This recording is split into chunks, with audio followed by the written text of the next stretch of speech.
Chapter 1366. That night, Feng Ling went to Carrie's house again. This time, she did not directly enter Carrie's courtyard. Instead, she stood outside for a while. Hearing the sound of the door opening, she turned slightly to the side and took a look inside. Carrie held another basin of blood-stained clothes in her hand, but this time, she did not seem to intend to go to the river outside to wash them. Instead, she opened a large water tank in the yard and got some water from it. She squatted in the yard to wash the bloodstains on the clothes. Although the sky was already dark and there were no streetlights in a barren place like the Gorkin farm, Feng Ling's eyesight had always been good. Especially at night, her eyesight was not affected by the sky at all. She could accurately tell that the blood on the clothes had just been stained. In other words, Li Nanheng's injuries had not healed and were becoming more and more serious. Based on the frequency at which Carrie washed these bloody clothes, his injuries should be more serious than K. Apart from his broken leg and slightly slow reaction, K was fine. At the very least, he could communicate with her normally. As long as he recuperated for a few more days, when Tam and Linqing arrived, they could help bring him back.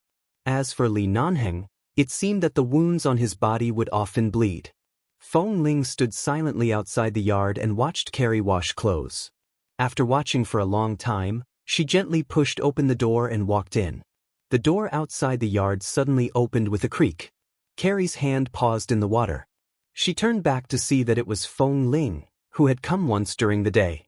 Knowing that Feng Ling indeed had something to do with the person inside, Carrie couldn't be too wary of her right now. However, she still glanced at her unhappily. "What time is it? Why are you here in the middle of the night?" "I've prescribed a lot of medicine from the doctor." Feng Ling was actually holding a bag of things in her hand. She placed the medicine on the stone table beside Carrie. "Don't mind me.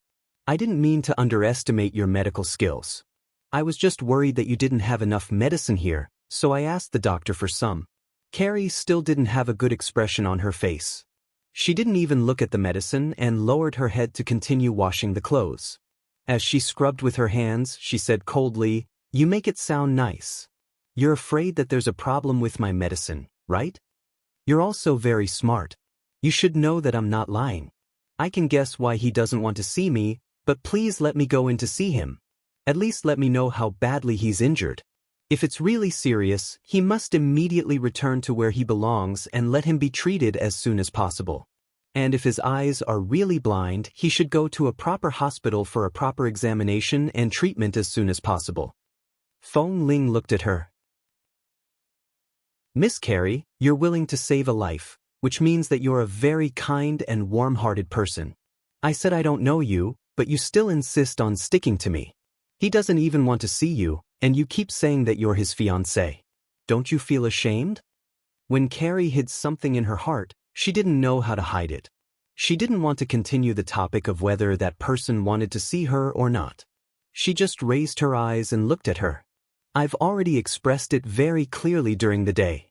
You know his attitude very well. He doesn't know you. Granny Mai is a very gentle person. I don't want anything unpleasant to happen between me and her granddaughter. I hope Miss Carrie won't be too stubborn." Feng Ling's voice turned cold and her eyes were cold. Carrie sneered. "You barged into my house in the middle of the night. If I don't let you in, can you still barge in?" Feng Ling did not speak, but she had already answered with her actions. She turned and walked toward the tightly shut door. "Hey, what are you doing?" Seeing that she really had the intention to barge in, Carrie quickly stood up and chased after her. She stepped forward and opened her arms to block the closed door. She glared at the woman who had lost a lot of patience and clearly didn't want to be entangled with her anymore. She glared at her. "This is my home. You can't barge in. What if I insist on going in?" Feng Ling's eyes were not particularly cold, but her gaze was indeed like a thin layer of smoke behind the cold fog as she looked at her. She had indeed run out of patience. Li Nanheng's physical condition could not be delayed. "Then I'll ask the people here to chase you out," Carrie said as she pulled a bell by the side of the door. Feng Ling glanced at the bell. If she guessed correctly, this should be a signal used by the locals of Gorkin Farm. If it rang, the people nearby would hear it. Now that it was late at night, they would hear it even more clearly. In other words, as long as the bell rang, many people would rush over immediately. Feng Ling glanced at the bell. Carrie stared at Feng Ling and suddenly said, "You suddenly left in the afternoon. Is it because my grandmother is here? You don't want her to see your barbaric side. You're afraid that she'll know that you've taken in a robber, right?" In the past, Feng Ling had never had a deep understanding of whether she was a man or a woman. But now, at this moment, a woman's sixth sense was telling her. Carrie refused to let her in to see Li Nanheng. Apart from Li Nanheng's own reasons, Carrie also had her own selfishness. No matter what her selfishness was, Li Nanheng had to go back to America with her. "A life is at stake, Miss Carrie. He's an injured person. He's a patient. His mind isn't clear. Is your mind also not clear?" Feng Ling didn't want to cause a ruckus in Gorkin Farm at such a late hour, but she didn't give in. "Do you want him to die here, or do you want him to go to a professional hospital to receive proper treatment and surgery?" Carrie's expression turned bitter because of her words. "What formal hospital? I've never seen it. I've been here since I was young. When I caught a cold, I used our medicine here. I'm still fine. Don't underestimate the people here. Don't deliberately misinterpret my words. You know very well what I'm talking about." Feng Ling looked at her coldly. "If you delay any longer, you'll be no different from a murderer." Hearing the word murderer, Carrie's expression stiffened. She abruptly glared at her. "What nonsense are you spouting?" Before Carrie could finish her sentence, the door behind her suddenly opened. There were no lights in the courtyard, and only the bright moonlight in the sky illuminated the place. The moment she heard the door, Carrie paused and turned her head abruptly. Almost at the same time as Feng Ling, she saw the man who had gotten out of bed and walked to the door. Chapter 1367. The man's eyes were unfocused, but this house was not big and there were not many things inside. There were not many obstacles, and the bed was relatively close to here. He must have groped his way over. The moment the door opened, Feng Ling's footsteps were rooted to the ground. It was Li Nanheng. However, his face was as pale as paper. There was a trace of blood on one side of his cheek and on his forehead. The cotton clothes on his body seemed to have just been changed. They were clean without a trace of blood. He had lost a lot of weight, and there was a lot of stubble around his chin. Although his eyes were open, they were as calm as a lake of stagnant water. He did not move at all. "Ah, why did you get out of bed?" Carrie cried out softly and quickly turned to help him up. However, the man behind the door only placed one hand on the door and opened his unfocused eyes. Then, when Carrie approached, he raised his hand and suddenly held Carrie's hand. "I heard some noise outside, so I came out to take a look." Li Nanheng's voice was so hoarse that it was almost inaudible, but the surroundings were very quiet. This short sentence was very clear. Carrie was also startled by his sudden hold of her hand. Then, her face strangely turned red and her expression was somewhat awkward. Before she could speak, she heard Li Nanheng hold her hand and say, "Did that person come to disturb you again?" "That person?" Feng Ling's gaze was fixed on Li Nanheng's face. From the beginning, she was pleasantly surprised, then surprised, and then shocked. Earlier, she had only been focused on his condition, but now, she abruptly noticed where his hand was placed. He was so intimate that he seemed to be very dependent on Carrie. Half of his body was almost leaning on Carrie. He held her with one hand and supported the door with the other. His movements were natural, as if Carrie was the woman he trusted the most and was the safest. Yes, she's here again. It seems like she was going to barge in and wake you up, right?" Carrie said as she supported him. "Let me help you back to bed first." "How can you get out of bed now?" Li Nanheng stood in front of the door and did not move. However, he opened his eyes that were like stagnant water and looked in the direction of the person standing outside the door. "Go. Don't come back again." Feng Ling stared at his face and into his eyes. "Li Nanheng." The man's expression was very calm, and his voice was still faint and unfamiliar as if he really didn't know her. "I don't know you." "So, you lost your memory?" Feng Ling slowly clenched her fists and stared at him.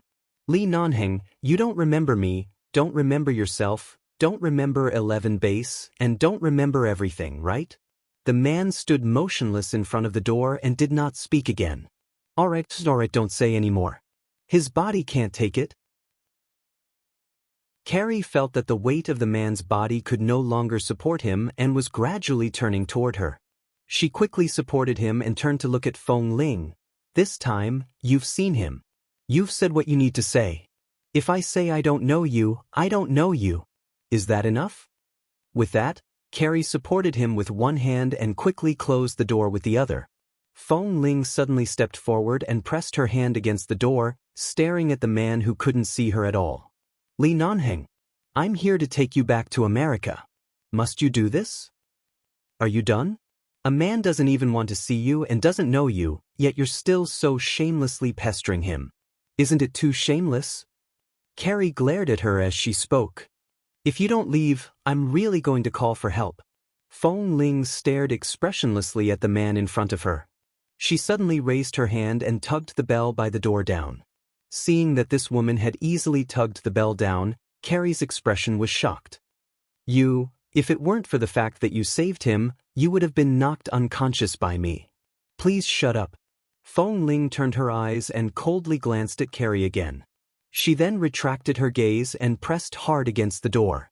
She stared at the silent, pale man. Li Nanheng, now that this shameless person has become me, are you happy?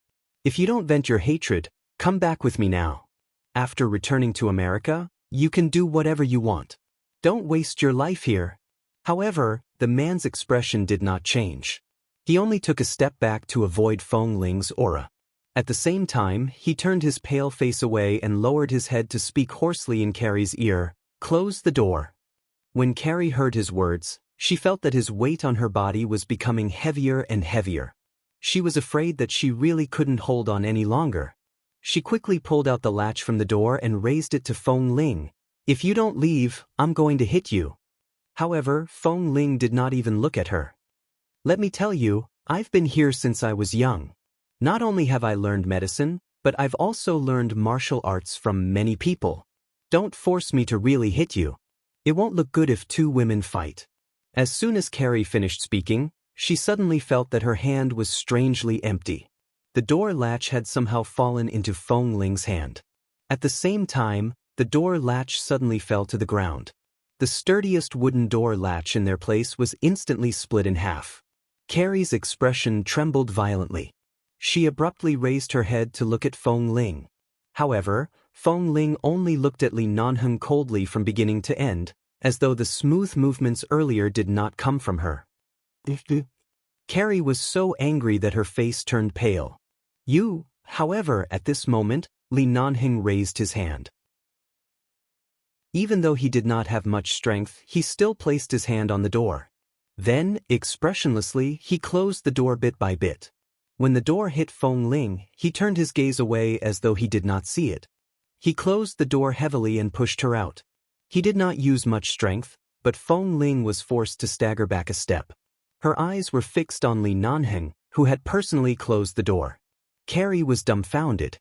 Until the moment the door finally closed, she was still staring at the door. However, in less than 3 to 5 seconds, the man who had been barely able to stand against her suddenly jerked violently. He abruptly coughed out a large mouthful of blood and instantly fell to the ground. She quickly reached out to support him, but she could only barely grab his arm. She watched as he knelt weakly on the ground, suppressing his coughing, but blood kept flowing out of his mouth. She quickly squatted down and said in a low voice as she supported him, "Oh my God. Quick, let me help you back to the bed. I said you can't move. Do you want to die?" Chapter 1368. Feng Ling stood outside the door and did not leave. Her hearing was very good. She heard the sounds of suppressed coughing and vomiting. Then she seemed to hear Carrie whisper, "Why is there so much blood again?" Feng Ling abruptly stepped forward and pushed the door twice, but it did not open. She endured it and did not do anything to Carrie for Granny Mai's sake. However, she could not care less now. She raised her foot and kicked the door hard. After 2 consecutive kicks, the door cracked, and the lock in the middle also cracked. Before Carrie could help Li Nanheng back to the bed, she heard a loud noise behind her. She turned her head abruptly and saw that the woman had kicked the door open and walked in quickly. "What are you doing?"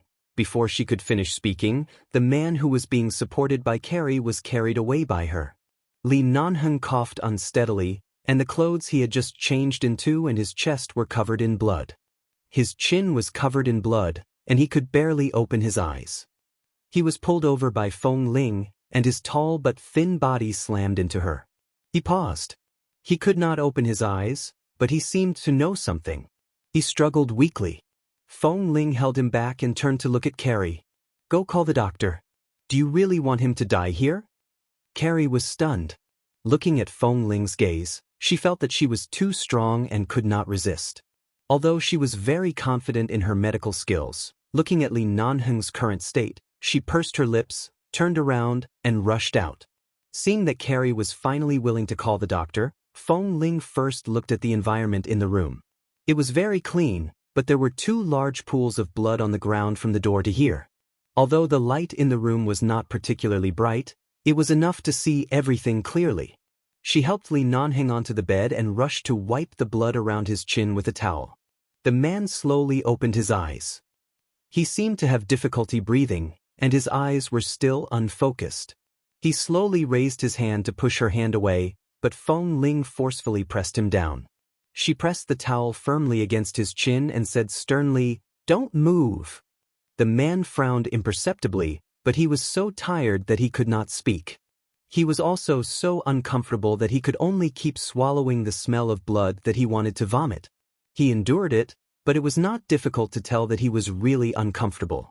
"Li Nanheng, if you dare to die, I'll immediately take out a gun and shoot myself in the head. Since I was young, everything important in my life has been entangled with you.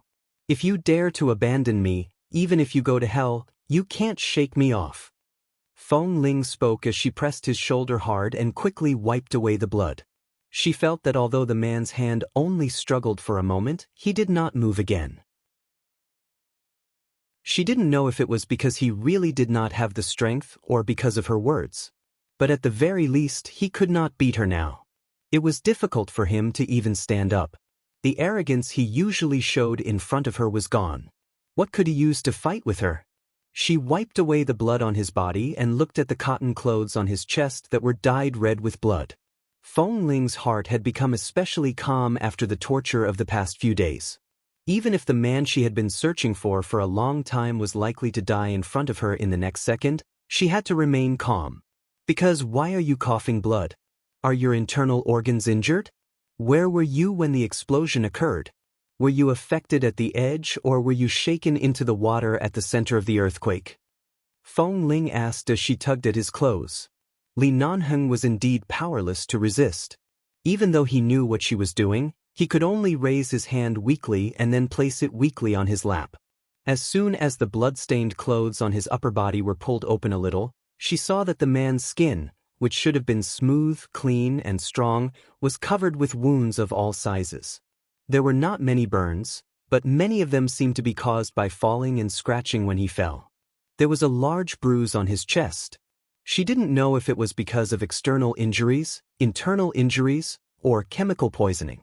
She was not a doctor, but she knew that if he continued to delay like this, he would really lose his life. Looking at the wounds, Feng Ling gritted her teeth hard and pulled open his sleeves. She saw the various scars on his arms and many swollen ones that seemed to have been washed by water a few days ago. It was simply unimaginable how he managed to survive this calamity. She could not imagine what kind of psychological blow and torment he would suffer when he opened his eyes and could not see anything. Earlier, she was still angry and hateful, but now she could not hate him. If it were her, she might also choose to die quietly by herself. She didn't want anyone to see her like this, which would make people sad and distressed. She held onto his arm tightly and gripped his sleeves. She forced the tears in her eyes back and put down his sleeves. Then she tidied up his blood-stained clothes. Seeing that he couldn't even sit properly on the bed, she hurriedly helped him lie down. When she lay down, the man frowned. She paused and slowed down her movements slightly. At the same time, she whispered, "Did I hurt you?" The man closed his eyes and did not say anything, nor did he nod or shake his head. She continued to patiently help him lie down. After covering him with the blanket, she squatted down by the bed and looked closely at the thin, pale man lying on the bed with his eyes closed. The last time she saw him was at Mr. Mike's resort. He was still coaxing her to drink.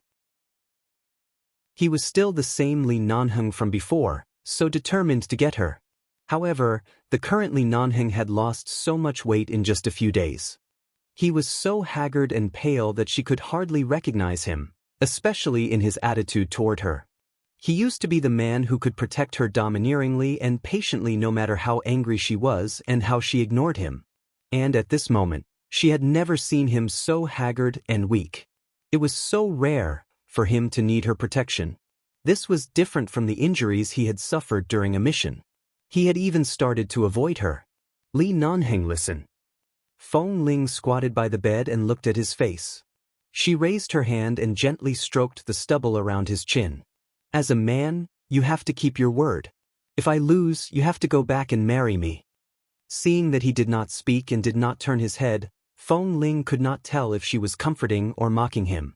She said indifferently, I didn't expect that a man like you, whose heart is thicker than a mountain and bigger than the sea, would feel inferior. So what if you can't see? Isn't your face not ruined? Can't you still rely on your face to eat? Why are you hiding? Chapter 1369. As Fong Ling spoke, she reached for his hand that hung weakly by his side. As soon as she held his hand, the man coughed violently again. She didn't know if it was because he instinctively wanted to cover his mouth or because he wanted to pull his hand out. In any case, he was trying to break free from her hand. Fong Ling didn't force him. After the man pulled his hand out, the suppressed cough made the pain in her heart that she had been deliberately suppressing emerge bit by bit. He suddenly couldn't help but cough violently again on the bed, and blood that he couldn't suppress flowed out of his mouth. Fong Ling quickly stood up and was about to help him sit up. It was too uncomfortable for him to choke back the blood. However, as soon as her hand touched his shoulder, the man seemed to have been electrocuted and suddenly shook her off. At the same time, he swung her hand away. Perhaps due to overexertion, the blood all over his body and chin made him look like a lonely soul who had just crawled out of a pool of blood. He looked extremely terrifying and pathetic. Then, he pushed away her hand that was about to reach out to support him again. However, because of his unstable body, he sat on the bed with one hand and staggered for support. He spat out another mouthful of blood and said in a low and hoarse voice, "Why are you still here? What are you doing?" Fong Ling frowned. "You still want to chase me away at a time like this? Are you? Go." The man's face was filled with pain, and there seemed to be some impatience in the pain. He refused her touch and only pushed her hand away again and again. He staggered and lay on the edge of the bed. There were still traces of blood and foam in his mouth, and when he spoke, blood flowed out of his mouth. "Go." Fong Ling was pushed away by him again and again, but she couldn't get angry at all.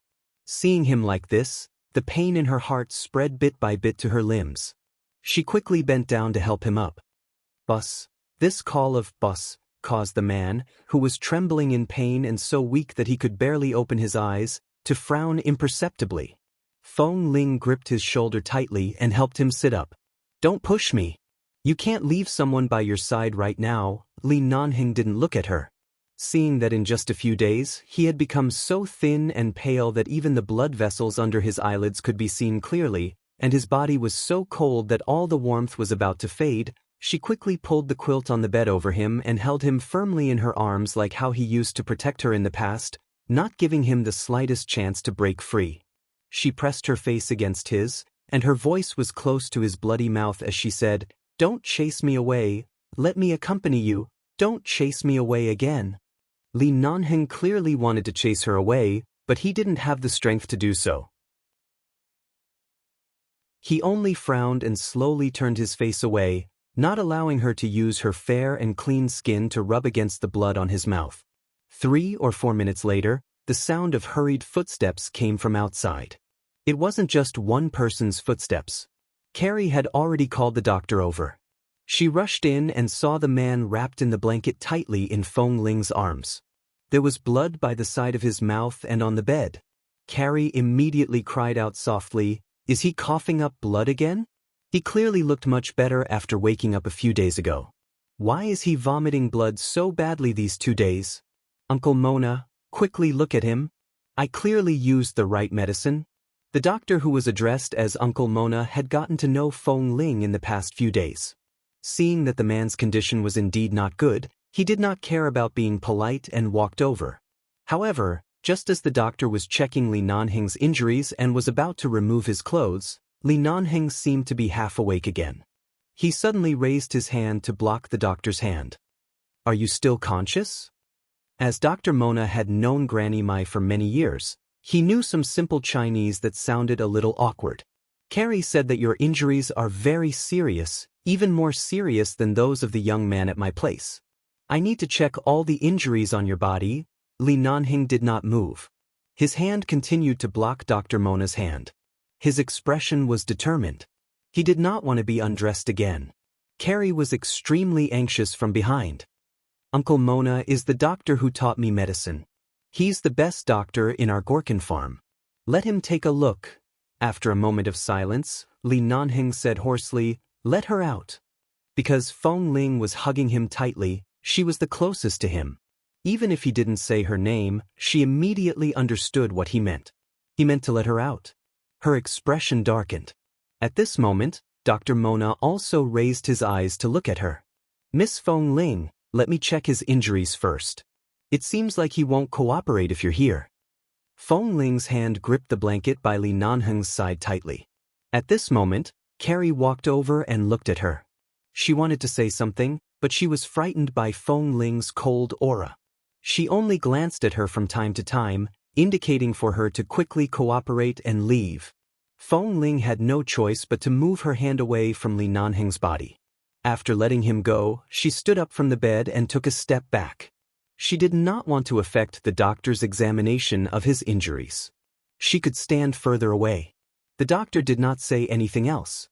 He was about to unbutton Li Nanheng's clothes when the man on the bed raised his hand to stop him. He coughed again and coughed up blood again. The moment he coughed up blood, he said hoarsely with difficulty, "Let her out." Fong Ling's expression did not show any emotions. She only looked at the man on the bed who repeatedly wanted to let her out. Dr. Mona could actually forcefully hold the patient down because he was out of strength, but even though this man was so injured and weak, he inexplicably felt a sense of oppression that he did not dare to forcefully hold him down. He could only turn back to look at Fong Ling. "Quickly go out. He doesn't want to see you at all. I saw that he coughed up blood especially badly these 2 times. It's all because of your appearance. He was originally fine. If you weren't here, he wouldn't have been so agitated and wouldn't have been like this. Hurry up and get out." Carrie also muttered unhappily, "I've been chasing you away, but you're still here. Now that the doctor is here, you're still in the way." Fong Ling slowly clenched her fists and then loosened them. "All right." With that, she turned her gaze away and walked out of Carrie's room. Chapter 1370. The door was closed from the inside again. Through the door, she could no longer hear anything inside. Everything was quiet. Fong Ling stood outside the door and turned back to look at it. She stood outside for a long time until Granny Mai rushed over after hearing the news. Seeing Fong Ling standing outside the door, she immediately approached. "Since the doctor is here, don't worry. I heard about Carrie going to look for the doctor. You have already seen your friend, right?" Fong Ling did not speak. She stood there and looked at the tightly shut door without saying a word. Seeing her expression, Granny Mai could not bear to see her like this. She raised her hand and gently patted her back. "Child, since he's still alive, there's always hope. Be patient." Fong Ling pursed her lips slightly, but her smile was not obvious. It was clearly a polite response to Granny Mai, and she continued to remain silent. From night to dawn, from dawn to noon, Granny Mai came and left. In the morning, she prepared some food and brought it over. Seeing that Fong Ling was still standing in the yard, she saw that Fong Ling was still standing in the yard. The door had not been opened for the past few hours. Carrie and the doctor had been inside. She didn't know how they were doing, so it wasn't appropriate for her to ask. She could only persuade Feng Ling to eat something. Feng Ling thanked the granny, but she was really not hungry and could not eat. It was almost afternoon when Granny Mai came again. Seeing that she was still standing outside, she said, "It's going to rain soon. Our place is close to the desert. It's rare for it to rain once a year. From the weather, the rain shouldn't be light. Come back with me first. Come back when the doctor gives you the news." "There's no need, Granny." Even though Feng Ling had been standing outside for a long time, her legs were not so numb that she could not move. When she was punished in the base, it was common for her to stand for an entire day with a heavy bag. She said to Granny Mai, "But I still have to trouble you with one thing." "Speak. When the door opens, your granddaughter might not agree to let me in." Feng Ling's words stopped there, but Granny Mai quickly understood what she meant. She nodded. "I'll talk to her properly.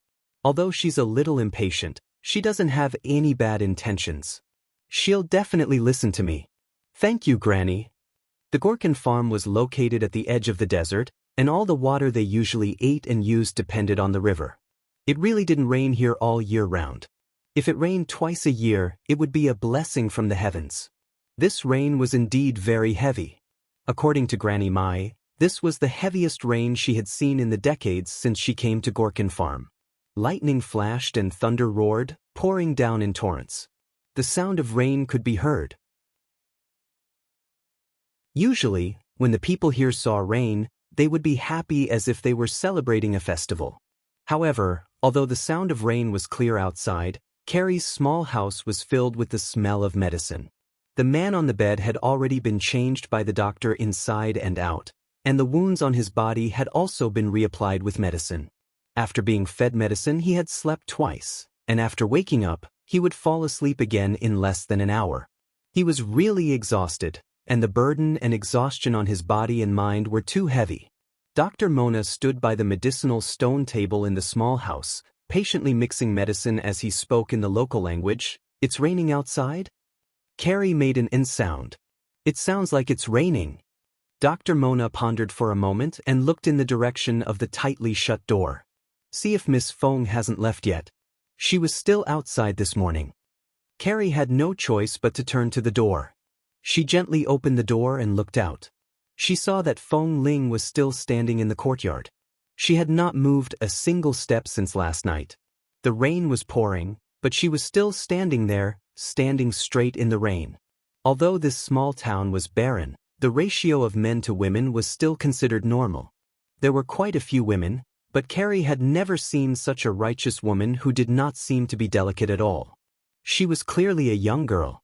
At first, when she stood outside, Carrie thought that she was just trying to hurt herself. She thought that she wanted to use this method to force the person inside to feel sorry for her so that he could let her in. However, when the person inside found out that she had been standing outside, he did not say anything. He did not wake up much the entire day, and his body could not bear the burden. He was half asleep the entire time. Even if he knew that Feng Ling was outside, he did not have the strength to say anything. And this Feng Ling, from last night until now, had not eaten, drank, or left. She did not cry or shout outside. She quietly did not come in to disturb them, but insisted on standing outside and did not take a step away.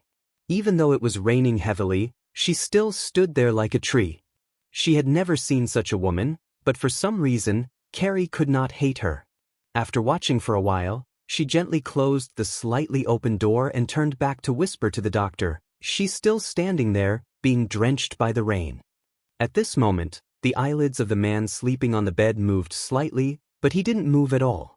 It seemed that he wanted to open his eyes, but he didn't have the strength. After a long time, he finally opened his eyes, but he still couldn't see anything.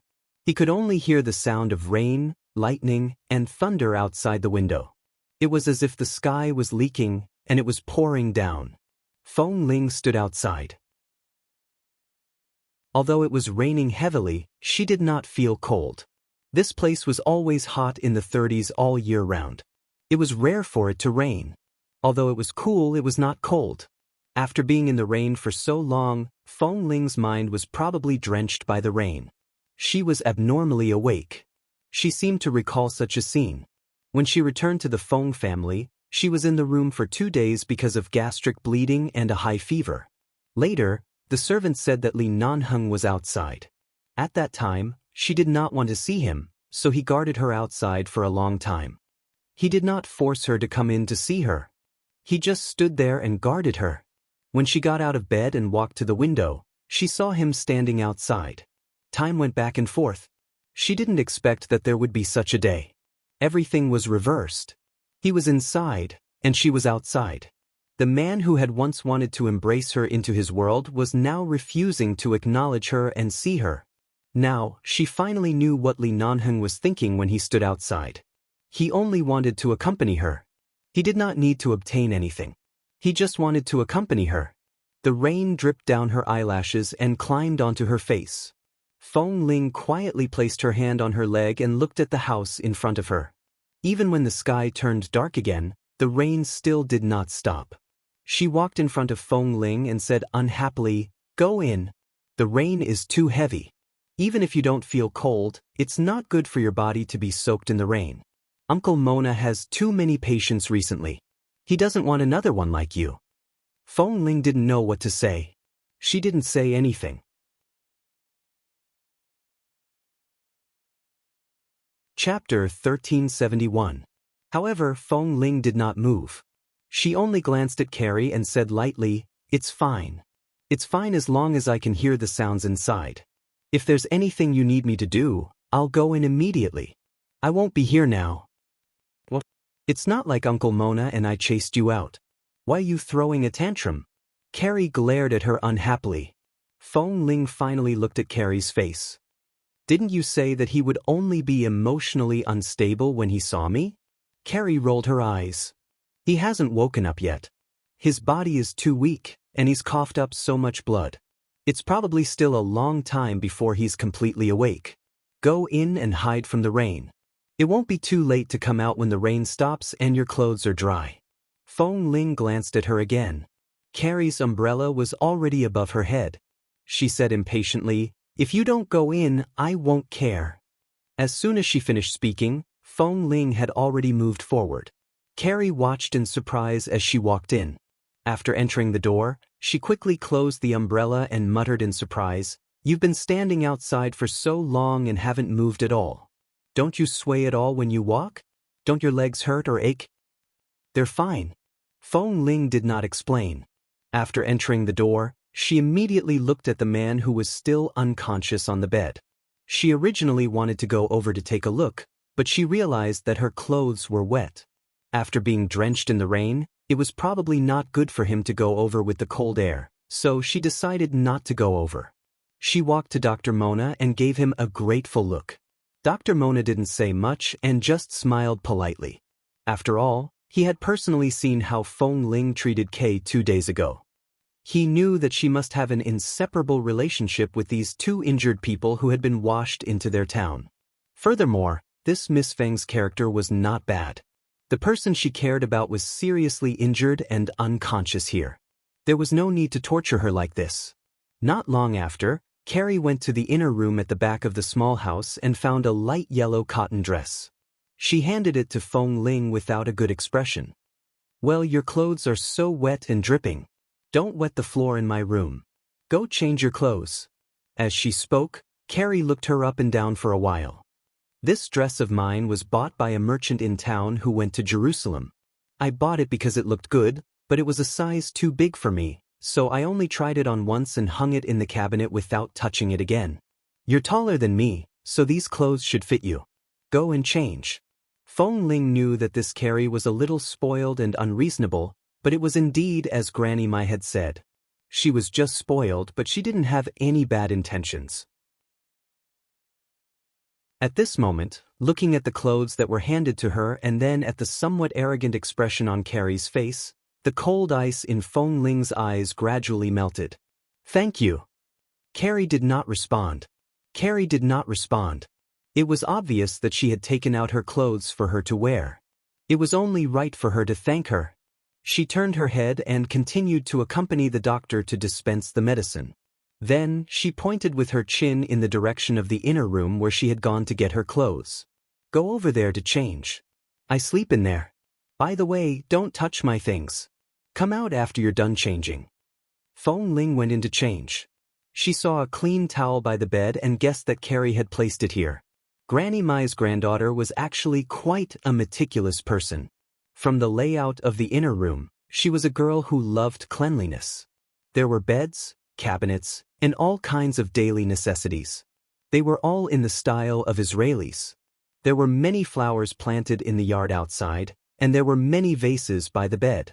Furthermore, since there was a bed here for her to sleep on, the bed outside was probably a temporary one.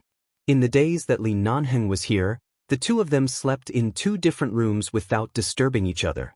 Feng Ling lowered her head, undid the belt of her clothes, and took them off layer by layer. The clothes worn by women in this place were very complicated. In her eyes, it was really troublesome to put on such a cotton dress. It was not as convenient as a t-shirt, but she did not bring any clothes.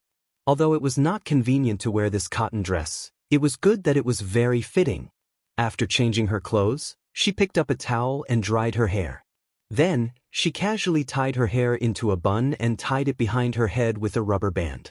When he walked out again, the rain outside seemed to have lessened a little. Dr. Mona patted the dregs on his hand and said, "Carrie, take the umbrella and follow me back. Go and get some supplementary medicine. It's still raining, so the medicine can't get wet. You have to help me hold the umbrella." "All right." Carrie stood up and was about to follow him when she suddenly turned back to look at Feng Ling, who had just walked out of the inner room. A few days ago, Feng Ling had been wearing some clean old clothes that Granny Mai had found. They looked very good on Feng Ling, but this light yellow dress had an especially clear girlish feel. When Feng Ling wore it, it was so beautiful that Carrie was jealous. Why didn't it fit her? If she were a few centimeters taller, she might be very beautiful in such a beautiful dress. Carrie was a little angry. Her woman's instincts made her regret letting her wear such a beautiful dress, but now she had to go back with Dr. Mona to retrieve the medicine. Thus, she said to Feng Ling with an unhappy expression, "I'll go get the medicine with Uncle Mona. He hasn't woken up yet. Stay here and guard him. We'll be back later." Feng Ling answered, "All right." This was Carrie's home. In fact, she didn't want Feng Ling to stay here alone to guard him. However, as a doctor, it was more important for her to get the medicine. She could only turn around unwillingly and leave with the doctor. The door opened and closed, and the small room was silent. Feng Ling turned to look at Li Nanheng on the bed and walked over. There was a small wooden stool by the bed. Dr. Mona had probably sat on it to facilitate his diagnosis. She sat down on the small wooden stool and looked at the man who had his eyes closed and was motionless on the bed. Li Nanheng was originally a tall and straight man. Although he wasn't the kind of man with tangled muscles, he was definitely a man with perfect muscles and a strong sense of strength. However, Li Nanheng was lying here and had lost a lot of weight. Although the muscles on his body wouldn't disappear in just a few days, it looked like he had really lost a lot of weight. She looked at his hand that was resting on the side of the blanket. He was so quiet that he didn't even move his fingers. She gently reached out and touched his hand. She was so careful that she didn't wake him up, afraid that he would chase her away, or afraid that she would hurt him. Then, slowly, she held his hand in her own and intertwined her fingers. There's no more torture later. Little Feng Ling is so domineering. There's no way she'll let Li Era succeed. Even if she has to kidnap him, she'll kidnap him back to Los Angeles. He's so weak now. He can't beat her, right?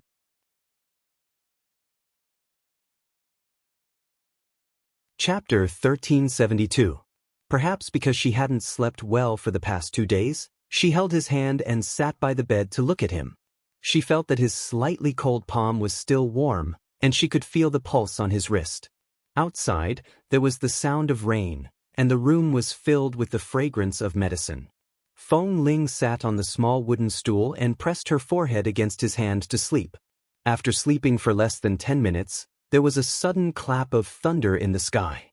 Feng Ling opened her eyes with a jerk, only to see that Li Nanheng was still sleeping. The temperature of his hand had always been warm, and the intermittent beating of his pulse was maintaining his extremely fragile life. Feng Ling opened her eyes to look at him. She held his hand tightly and moved the small stool forward, leaning even closer against the bed. She held his hand while looking at the man's weak and sleeping face. From Washington to New York, to Jerusalem, to this Gorkin farm, she had searched for him for so many days. Now he was still alive. Even if he was seriously injured and unconscious, he at least had a peaceful breathing and vitality. She could feel his temperature and see his existence on her fingertips. As if she had thought of something, Feng Ling slowly raised his hand and pressed his warm palm against her face. She gently rubbed his hand against her face and kept looking at him. At this moment, the sound of hurried footsteps came from outside. Carrie and the doctor hurriedly brought the medicine back. At this moment, the sound of hurried footsteps came from outside. Carrie and the doctor hurriedly brought the medicine back. After entering the door, Carrie shook off the water on the umbrella and turned to see Feng Ling standing by the bed. She then looked at her holding Li Nanheng's hand and wanted to say something. She endured it and did not speak. In the blink of an eye, she saw that the doctor gave her a look and asked her to continue helping. Carrie had no choice but to follow. When he went to the side to continue preparing the medicine, Dr. Mona said softly in the local language, "In order to find him, Miss Feng seems to have rushed here from far away." Carrie lowered her head to prepare the medicine. She did not reply, but her expression was clearly unhappy. "He doesn't belong to you," Dr. Mona said again. Carrie pursed her lips. After a long while, she said, "I know. It's good that you know. There are many men in our town who like you. There's no need for you to care too much about an unknown outsider. Besides, it's obvious that they're a very affectionate couple." Carrie was depressed for a long time before she said, "Uncle Mona, I've never thought that an Asian man was so good-looking before. When I brought him back from the river that day, I only wanted to save him. After wiping him clean, I realized that this man is really good-looking. Even if it's pretty, it's not yours." "I know." Carrie pursed her lips. When this Miss Feng came to look for someone that day and said that she was looking for her fiancé, I knew. Looking at her indignant little eyes, Dr. Mona smiled. He knew that she knew her limits and just didn't know how to restrain her emotions, so he didn't say anything else. He only reminded her one last time, "You're a doctor." Feng Ling couldn't understand their conversation, but she had no time to listen because Li Nanheng had woken up. His fingers moved first. He probably felt that someone was holding his hand. He instinctively wanted to move his hand away, but she held it tightly. He opened his eyes. Even though he couldn't see, he didn't move much. However, he seemed to know who was holding his hand by the bed. Seeing that he had woken up, Feng Ling quickly got up. As though afraid that her existence would agitate him again, she did not dare to speak. She only turned to look at the doctor for help. Seeing this, Dr. Mona walked over. Only then did Feng Ling let go of his hand. When she let go, the man did not habitually grab her like before. Instead, he quietly placed his hand by the bed and did not make any unnecessary movements. The doctor went to check on his current condition. Feng Ling kept her gaze on the bed, unwilling to leave it for even an inch. 10 minutes later, the doctor retreated from the bedside. She saw that Li Nanheng had already closed his eyes again, but his eyes seemed to be slightly red. It was probably because his eyes were uncomfortable and not because he had fallen asleep again. Dr. Mona turned back to continue preparing the medicine. At the same time, he said a few words to Carrie. After listening for a while, Carrie turned back to translate for Feng Ling. Uncle Mona said that he applied medicine to his eyes during the day. Later, his eyes were probably uncomfortable from the stimulation of the medicine, so he took it off again. He just woke up. When he opened his eyes, there were still some remnants of medicine around his eyes. That's why his eyes are red. Don't worry. Feng Ling did not say anything but nodded gratefully at Carrie. Carrie looked at her unwillingly, but there was nothing she could do. No matter how natural enemies women were at this time, she could only be considered a doctor.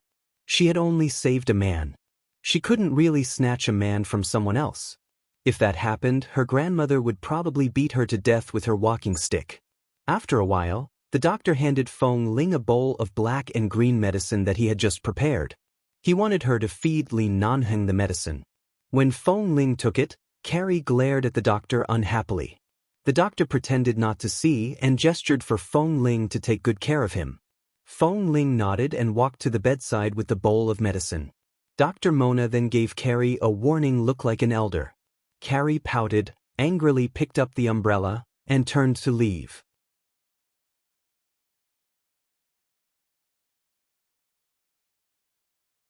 Chapter 1373. Li Nanheng did not drink it at first, but Feng Ling used a spoon to gently pry open his motionless lips and fed him the medicine bit by bit. The man frowned, as though he felt that her hands would be sore if she kept raising them like this. After holding on for a long time, he opened his unfocused eyes and calmly ate the medicine. Seeing that he was actually cooperating, Feng Ling's heart finally relaxed a little. Her lips were dyed with a smile for the first time in days, and she continued to feed him. She fed him diligently. He could not see her and did not say anything. After drinking more than half of the medicine, Feng Ling turned back to ask the doctor if he wanted to continue feeding him. The doctor looked at the remaining medicine and told her with his eyes that it was enough. This kind of eye contact was the way they were used to communicating when they were taking care of Kay at the doctor's house a few days ago. Although Dr. Mona knew a little simple Chinese, his vocabulary was very small. Other than the occasional necessary conversation, he could not communicate for a long time. Feng Ling put down the bowl and picked up a clean towel to gently wipe the medicine stains by his mouth. The man did not resist. Although he could not see, his eyes did not stay in her direction. He was clearly tilting his head and not looking at her. Feng Ling was here tonight. Especially after Li Nanheng woke up, she did not say a word. Even though they knew each other well, she did not speak. She only sat by the bed and watched him take care of him. Even if there was an obvious indifference in his eyes that kept people 1,000 miles away. Late at night, Carrie had yet to return. Granny Mai came over and brought them some food. She then told Feng Ling that Carrie had gone to her place to spend the night and that there was no need to worry. Not long after, Dr. Mona also went out for an emergency because a child from a family in the town was sick. He asked Feng Ling to stay here alone and prepared the medicine to be heated by the side. Late at night, although this was Carrie's room, the room was quiet and only the two of them were left. Feng Ling silently sat by the bed and watched the man who had already laid down again. Li Nanheng closed his eyes, and the redness around his eyes had mostly recovered. She tentatively reached out to touch his eyelids to see if there were any signs of his eyelids heating up. However, when her hand was still a centimeter away from his eyes, the man abruptly raised his hand to hold her wrist. Although Li Nanheng was not strong, his intention to stop him was obvious. Right now, his eyes were the most sensitive part of his body and heart. Feng Ling withdrew her fingers and looked down at him. After a long while, she finally withdrew her hand and said softly, "Li Nanheng." The man closed his eyes and did not respond. He only quietly placed his hands back to his side. When he heard her voice, he did not have any extra reaction. It was as though a completely unrelated person was disturbing his sleep. He merely adopted an attitude of ignoring her. Seeing that he was not agitated, Feng Ling confirmed that the 2 times he coughed up blood were coincidences. She leaned closer to the bed and whispered, "Boss Li." Hearing these words, the man on the bed still did not have any reaction. "Kay lost a leg," she said softly. "Do you know?" Finally, this news that he had only learned after being unconscious for many days caused the man's brows to furrow silently. Although it was not obvious, even the slightest fluctuation in his emotions could still be captured by Feng Ling, who was sitting by the bed. She continued, "He knows that you risked your life to save him, so even though he lost a leg, he at least saved his life." The room was quiet. There was only the disgusting and bitter smell of medicine that was acceptable. Feng Ling's voice also appeared very quiet in this quiet room. Her clear and clean voice clearly broke through the dark fog of the night and penetrated the high walls layer by layer. If, at this time, Kay gives up the chance to be treated because he has no leg and some symptoms caused by chemical poisoning, would you hate iron for not being strong enough? Would you want to wake him up? Feng Ling looked at his face as she spoke. Just like how I treat you now.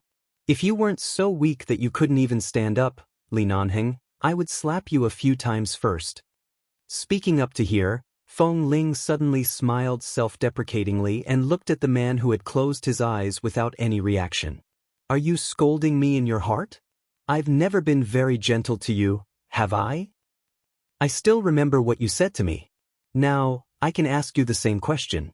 She leaned against the bed, leaned close to his ear, and whispered, Li Nanheng, you've been a tyrant in my life for more than 10 years, stirring up waves after waves in my life.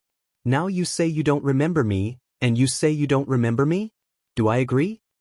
He did not speak, and Feng Ling was not anxious. Anyway, she knew that he was awake.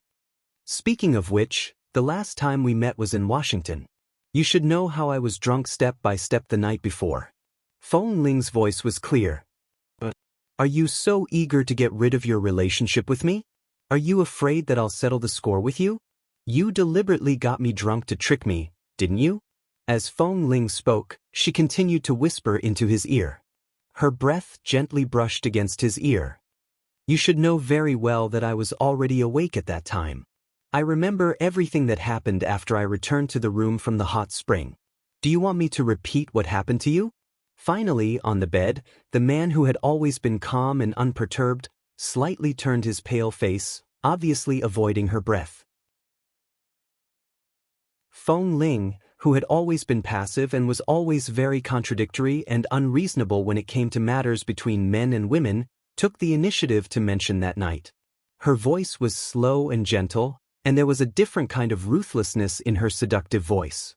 He didn't acknowledge her, so she was angry. But she couldn't be angry. Feng Ling looked at his face. He did not turn back. From this angle, he had grown a lot of stubble on his jawline. He had really lost too much weight. She no longer leaned against the side of the bed. Instead, she placed one hand on the edge of the bed and looked at him with watery eyes. Her voice sounded calm, but she deliberately raised the last syllable. What do I look like when I'm drunk? That makes you so obsessed with getting me drunk? Li Nanheng, don't avoid my topic. Perhaps you can think of it this way. Perhaps I came here to see you alive again and to settle the score with you?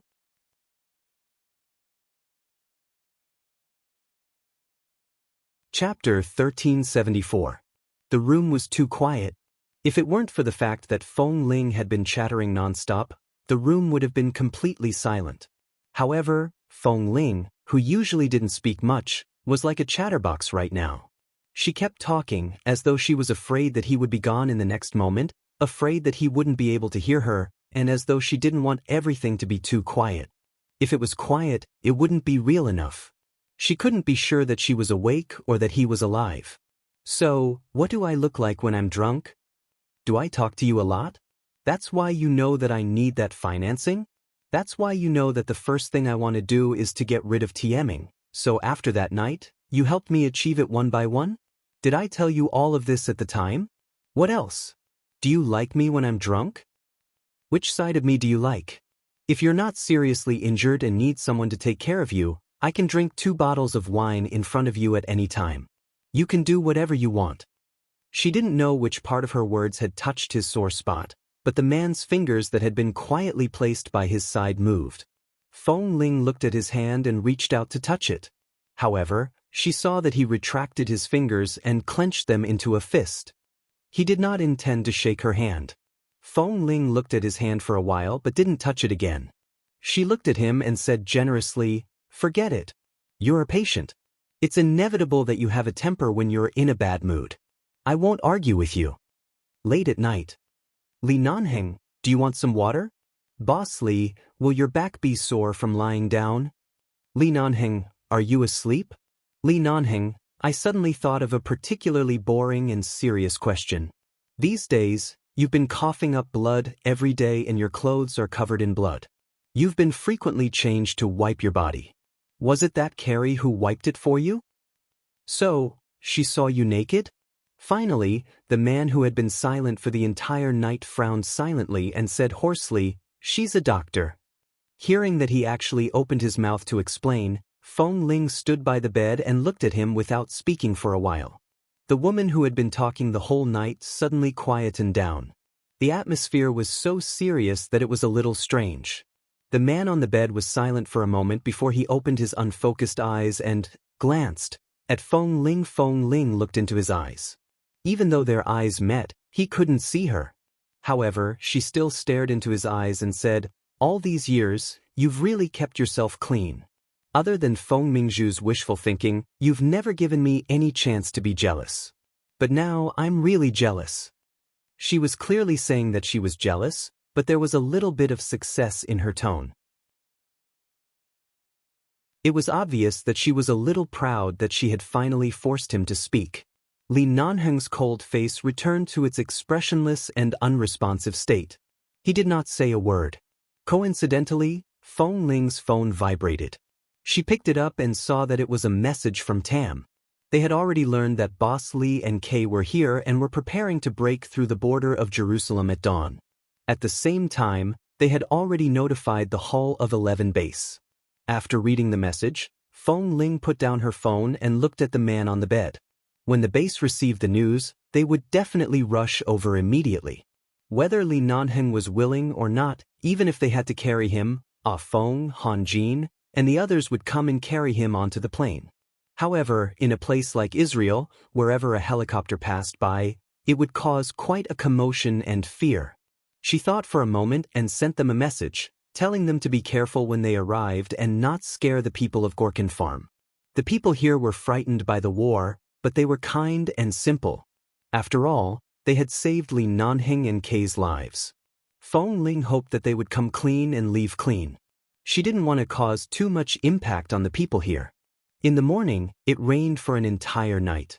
The air in Gorkin Farm was moist and no longer so dry. Many people here had woken up early and were walking back and forth outside. Feng Ling heard the sound and woke up. She lay by the bed all night. When she woke up, she saw that Li Nanheng was sleeping. She quickly got up and touched his forehead and neck to check if his arteries and heartbeat were still there. In the end, the sleeping man woke up because of her actions. Although he did not open his eyes, he said lightly, "There's no need to check. He's still alive." His voice was very soft and low, but these few words made Feng Ling's heart, which had been hanging slightly when she had just woken up, instantly relax. She retracted her hand and looked at the man with his eyes closed. She said, "Tam and the others have already contacted the base. Based on the time and speed of the plane, the base's helicopter will arrive before noon." Li Nanheng did not respond, but his brows were clearly furrowed. It seemed like he did not want to be picked up by the base in such a state. At this moment, Feng Ling turned around and looked around the small room. She found the white rice that Carrie had asked for from Granny Mai. The people of Gorkin Farm rarely ate this white rice. After all, Granny Mai was from China, so she would occasionally buy some from passing merchants and store it at home. Feng Ling did not know how to cook other food here. Thankfully, there was some white rice that could be used to cook some porridge for him to eat. Less than an hour later, the room was filled with the fragrance of porridge. Feng Ling went to get a bowl of porridge for him and helped him up like last night. At this moment, Li Nanheng clearly knew that it was useless to resist. Even though his attitude was still cold and distant, he did not do anything in vain. She helped him up and he cooperated. He did not speak, but at least he was willing to eat the porridge she fed him. The porridge had just been cooked and was still very hot. Before Feng Ling fed him, she would blow on it a few times and gently touch it with her lips to test the temperature. There were a few times when she was scalded and trembled. The man on the bed clearly felt her movements and silently raised his unfocused eyes to look at her. After feeding him a bowl, she asked him if he wanted more. The man was silent at first, but a few seconds later, he nodded. Feng Ling quickly went to get another bowl, but when she returned to the bed to feed him, he did not eat. This porridge couldn't be wasted. Seeing that he didn't eat, Feng Ling sat by the bed and ate a few mouthfuls with the spoon and bowl he had used. After eating a few mouthfuls, she turned to look at the man sitting quietly by the bed and finally realized what was going on. He had wanted her to eat some of it in the first place. "Io, my little wife has been too clingy these days. I can't take it."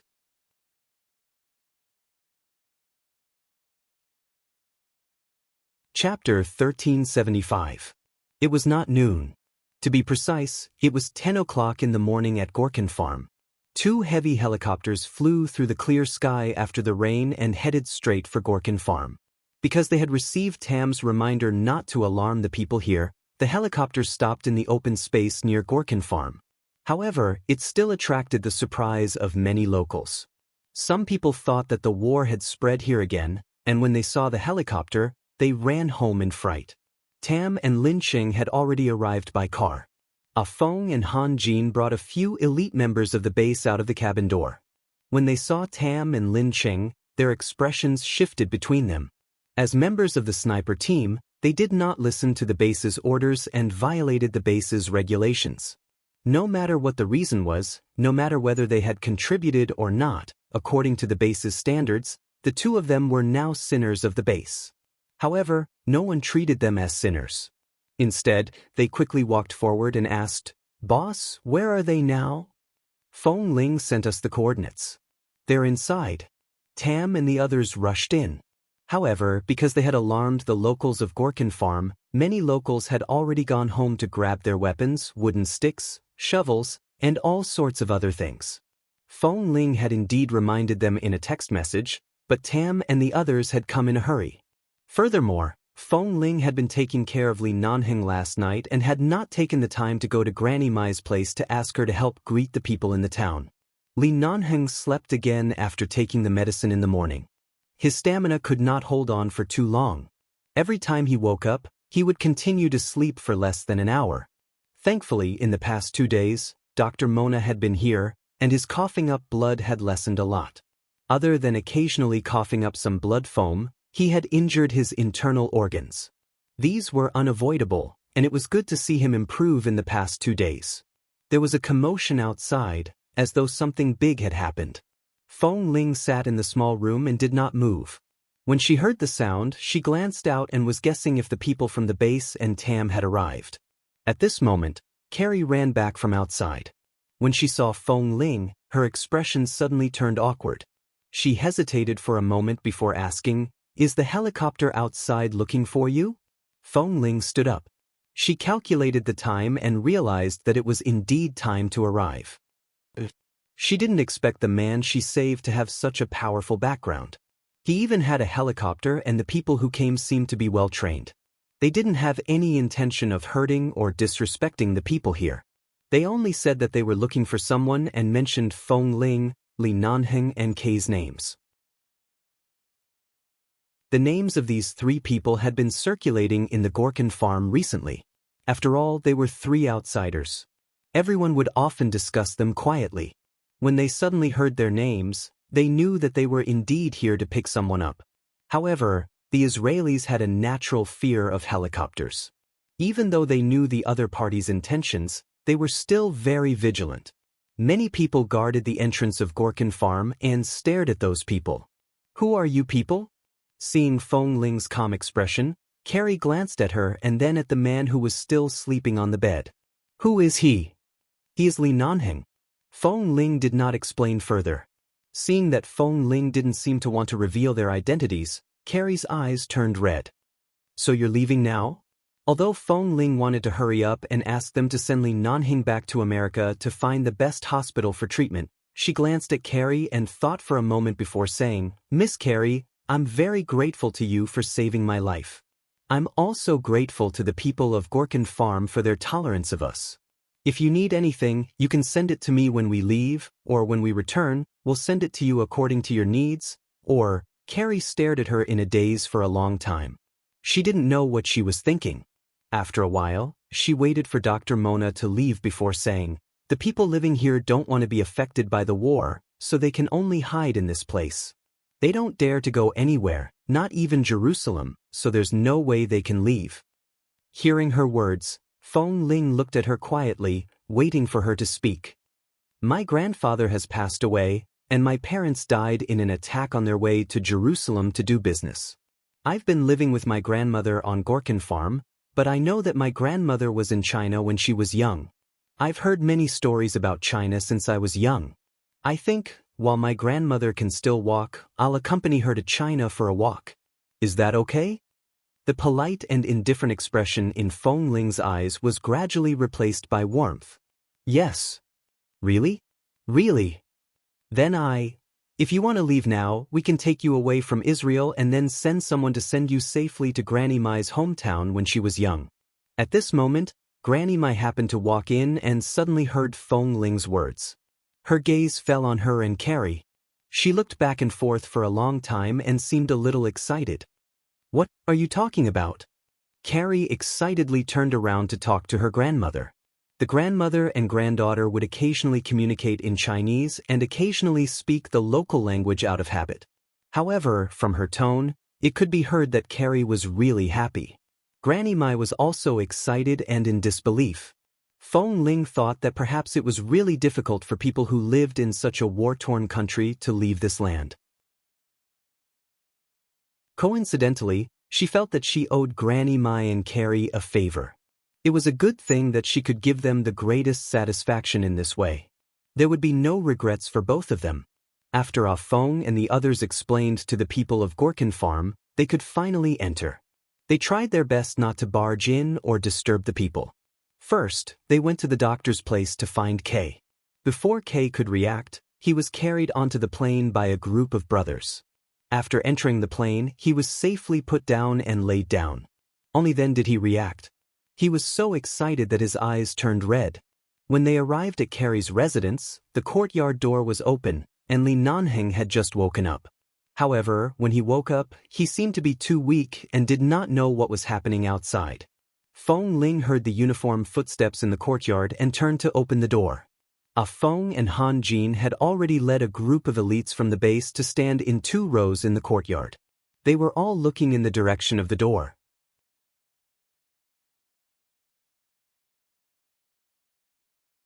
Chapter 1376. Seeing that it was Feng Ling who opened the door, Ah Feng and Han Jin walked toward the door. Feng Ling stood in front of the door and did not move. She looked at them indifferently. Ah Feng was silent for a moment. He suddenly raised his hand and saluted Feng Ling, expressing his apology, his gratitude, and all his emotions. Because she did not give up. She had really found them. Feng Ling did not say anything. She took a step back and made way for them. When Han Jin and Ah Feng walked in quickly and walked past her, she only said, "Be gentle. Don't startle him." Han Jin? Ah Feng? Wasn't this what Li Nanheng used to say when Feng Ling was asleep? However, when they walked in and looked up, they saw the man lying on the bed. The 2 of them were instantly speechless. Li Nanheng was so thin that he seemed to have become a different person. His once tall and sturdy figure was now thin, and his face was pale.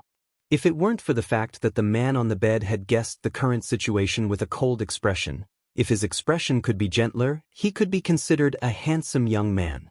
He was definitely the thin and gentle type. Unfortunately, even though he was so injured and weak, the coldness in Li Nanheng's unfocused eyes still caused one to shiver instinctively. "Boss." Han Jin hurriedly walked forward, wanting to see how badly he was injured. Li Nanheng raised his hand and waved Han Jin's hand away. He raised his eyes aimlessly and looked around as though he was searching for something. Seeing that he really couldn't see, Han Jin and Ah Feng, who had already known some news before coming, immediately exchanged glances. His eyes really needed treatment, but they didn't know if they could be cured. Thankfully, Feng Ling discovered it early.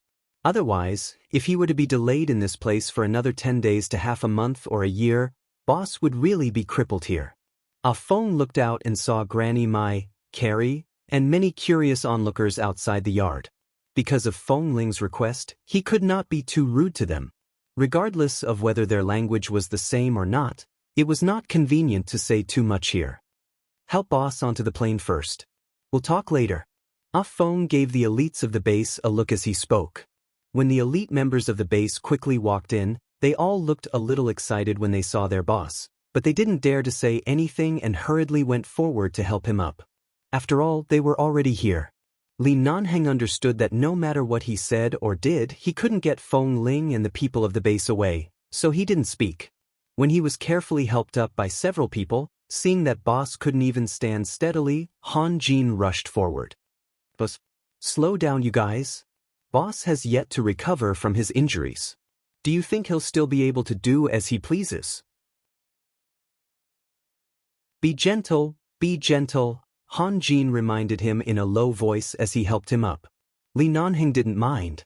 His expression didn't change much until he was helped out by a few people. He hadn't seen the sun for several days. When he felt the sunlight after the rain outside, he paused slightly. Feng Ling had just put away some of the clothes he had worn on the bed and walked out. When she saw him pause, she didn't know why, but she instinctively felt that even if his eyes couldn't see, he must be able to feel light.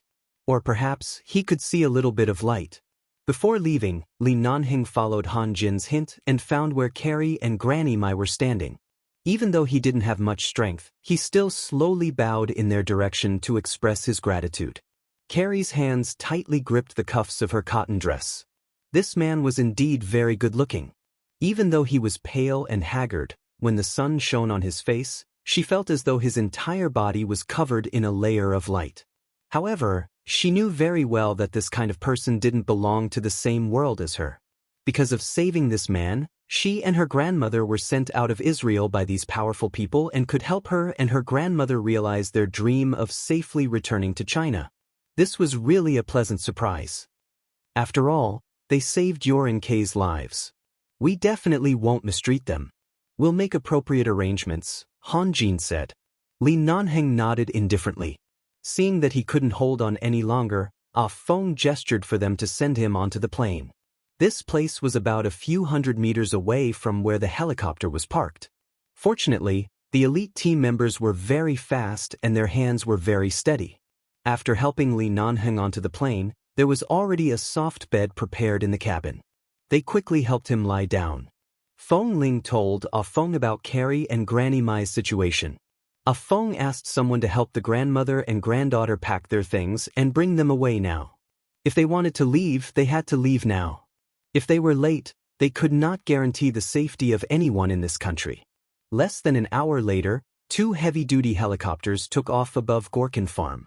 Granny Mai and Carrie were invited to another plane. There were several elites in the base who would take care of them. After leaving Israel, they would send them to a safe airport and help them apply for their identity, household registration, passports, and so on. It would be convenient for them to fly back to China.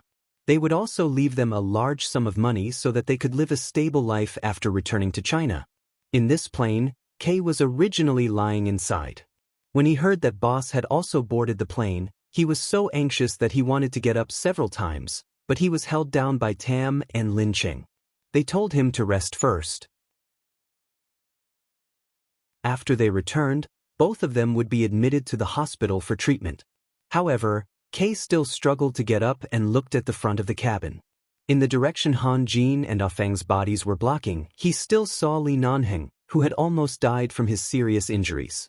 Seeing that Boss had lost a lot of weight, he blamed himself even more. Feng Ling received Kay's gaze and walked over to say, "Lie down properly.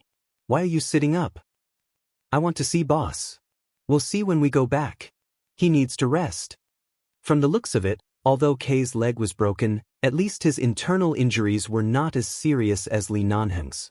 Kay could still occasionally stay awake for a few hours, but Li Nanheng needed a long time to rest. His stamina and mental state could not bear it for too long. While Feng Ling was talking to Kay, Li Nanheng, who was surrounded by a few people, was lying on the soft bed in the cabin with his eyes closed.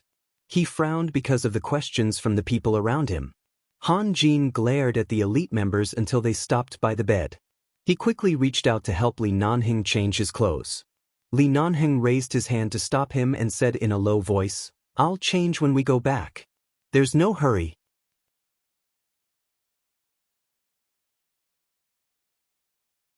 Chapter 1377. Seeing that Boss finally spoke, Han Jin's hand paused. "All right, then let's go back and change. According to the current weather and the speed of the plane, it will take at least 7 or 8 hours for us to fly back to Los Angeles. There's no doctor on the plane now. Boss, if you're not feeling well, it's okay. I can endure it." After Li Nanheng said this, he clearly didn't have much strength left. He frowned slightly. It should be because he had just been forcibly carried out of the house and boarded the plane. The air pressure at high altitudes was unstable. Right now, he was no different from a paper man. The slightest fluctuation and the trembling of the plane in the airflow could make him feel uncomfortable. A week later, Los Angeles. Lee Nanheng and Kay had been rushed to the hospital for treatment. They had been in the hospital for 6 days. Both of them needed various tests because of chemical poisoning. Their bodies were a little swollen due to the high air pressure on the way back, and their bodies occasionally turned blue. Especially when Lee Nanheng was injured. In order to save Kay, there were many chemical components in his blood that needed to be tested. After being quarantined and taken care of by more than 10 medical experts for several days, good news finally came. Those chemical poisons were only released in countries at war to stimulate the central nervous system of the local residents and enemies. Although the poisonous smoke was very heavy, fortunately, they had entered the water quickly. Because of the explosion, their bodies were more or less affected by the chemical poisonous smoke. However, after professional serum treatment and detoxification therapy, within a few days, Kay and Lee Nanheng's nervous systems gradually recovered their normal functions. Furthermore, when they had just been saved by the people of Gorkin Farm, the medicine used by the local doctor was indeed very effective. It could block the poison that had accumulated in their bodies and almost entered their internal organs. Those medicines were all used by the local doctor, but perhaps the people of countries at war had their own methods to save themselves. The medicine they used was actually very effective. If they hadn't been urgently treated there at that time, even if they were sent back to America, they might not have been able to expel the chemical ingredients so cleanly. It could be considered a close shave.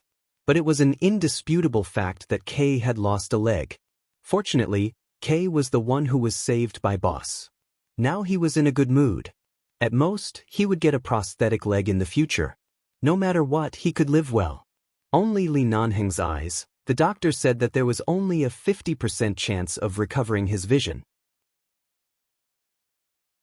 Because he had to find Kay's location when saving him, a normal person should have subconsciously closed their eyes to avoid it, but at that time, he had been searching for Kay with his eyes open and was injured by the poisonous smoke containing chemicals. But after all, this kind of blindness was caused by external forces, not natural blindness. In this kind of situation, there was usually a certain possibility of recovering one's vision, but no one knew when it would recover, or if there was a chance for it to really recover. Kay had been transferred to a general ward and didn't need to continue to be inserted with tubes in the ICU. This hospital had been sealed inside and out, and only the members of the base could enter and exit. After another week, Lee Nanheng was successfully transferred to a general ward like Kay, but he still needed medical staff to guard outside 24 hours a day. Fortunately, visitors were allowed to leave the ward at will. In the past half a month, Fong Ling had not entered Lee Nanheng's ward.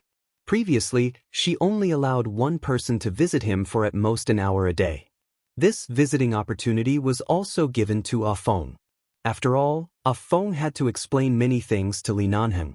He also had to report the search situation of the base and the specific casualties to Lee Nanheng. In just half a month, it seemed like more than 10 years. Fong Ling stood outside Lee Nanheng's ward. After waiting for a moment, she saw Ah Fong, who had just visited him as usual, open the door and walk out. As soon as he saw Fong Ling standing outside, he walked over and asked her with his eyes if she wanted to go in. "Are you awake?" Fong Ling asked indifferently. Fong Ling had never been the kind of person who put her emotions on the surface. In the past few days, she knew that Lee Nanheng was here, but she did not come here in vain to fight for the opportunity to visit him, nor did she beg the doctor for anything. She just waited quietly. "He's awake. Do you want to go in?" Ah Fong did not say much. He only smiled lightly and looked at her. Back then, even the brothers in the base had given up, but Fong Ling, who was far away in New York, did not give up. In the end, she did go to find Boss personally, but after successfully bringing him back to the United States, she stood quietly by the side and did not step forward to make any sense of existence. Ah Fong felt ashamed of himself. Fong Ling nodded. Ah Fong smiled and made an inviting gesture. Fong Ling walked in. The door of the ward opened and closed. A man in a light-colored hospital gown was sitting on the bed. Sunlight shone in through the window and fell on his body. The man's hair had grown a little longer because he hadn't taken care of it for nearly a month. In the past, his hair was neat and short, but now it looked clean and stuck to his body. It felt a little soothing. Especially when the sun shone on him like this, he looked warm and cozy. There was a white gauze wrapped around his head from his eyes to the back of his head. It was not very tight, and from this angle, she could see that the gauze around his eyes was a little brown because of the medicine. She did not speak after entering the ward. Lee Nanheng's keen senses were enough for him to notice that someone had entered. She did not speak, so he looked in her direction.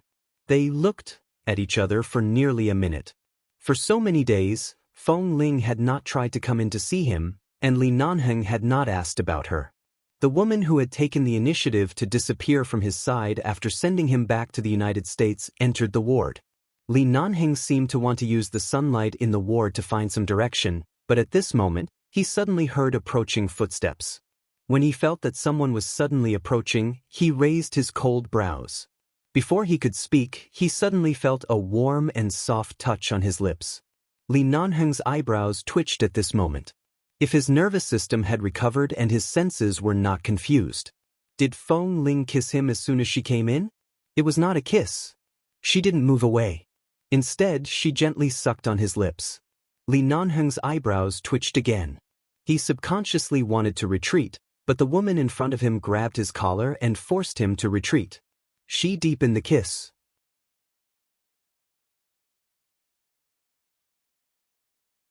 Chapter 1378. The touch on his lips was warm and familiar. It was unbelievably soft, and she had never taken the initiative before. It was as if he was as strong as before, not allowing her to refuse or retreat. She gripped his collar and deepened it again and again. When almost half of Feng Ling's body was leaning against the hospital bed, she simply pressed half of her body against him. If it weren't for the fact that the wounds on his body had mostly healed and he couldn't bear any weight for the time being, she might have pressed him against the bed and pressed him up again. Feng Ling did not say a word. After coming in, she kissed him for a long time. After an unknown period of time, was it about 3 minutes? Or 5 minutes? She slowly moved her lips away from his lips that had turned from cold to warm, but she didn't move far away. Her hand was still holding his neckline, and she looked down at Lee Nanheng, who was sitting motionless on the bed with his eyes blindfolded. At this moment, it was clear that his facial expression hadn't completely recovered. After looking at him for a long time, Feng Ling slowly moved her lips. She stared at his face and said clearly, "Your mouth is filled with the taste of medicine. What have you been eating these days?" Lee Nanheng did not move. It was as if he instinctively felt that ever since he was injured in Israel and Feng Ling found him, she seemed to have changed from the cold and quiet Feng Ling to another person. She was proactive and determined, making him a little uncomfortable. Even though he couldn't see it with his eyes blindfolded, he could feel that she had been staring at him from a close distance. The man suddenly felt a little uncomfortable. He coughed as though he was clearing his throat. He turned his head slightly and said hoarsely, "The doctor said I can only eat liquid food." It meant that he had been drinking porridge or soup without oil or salt these days. No wonder there was no taste in his mouth. The only taste was the medicine he had to drink 4 or 5 times a day from morning to night.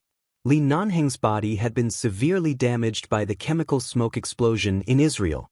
Putting aside when his eyes would recover, it would take at least a year and a half for his body to completely return to its previous state. Thankfully, Lee Nanheng had a strong physique since he was young. Under such a fatal danger, he was able to survive.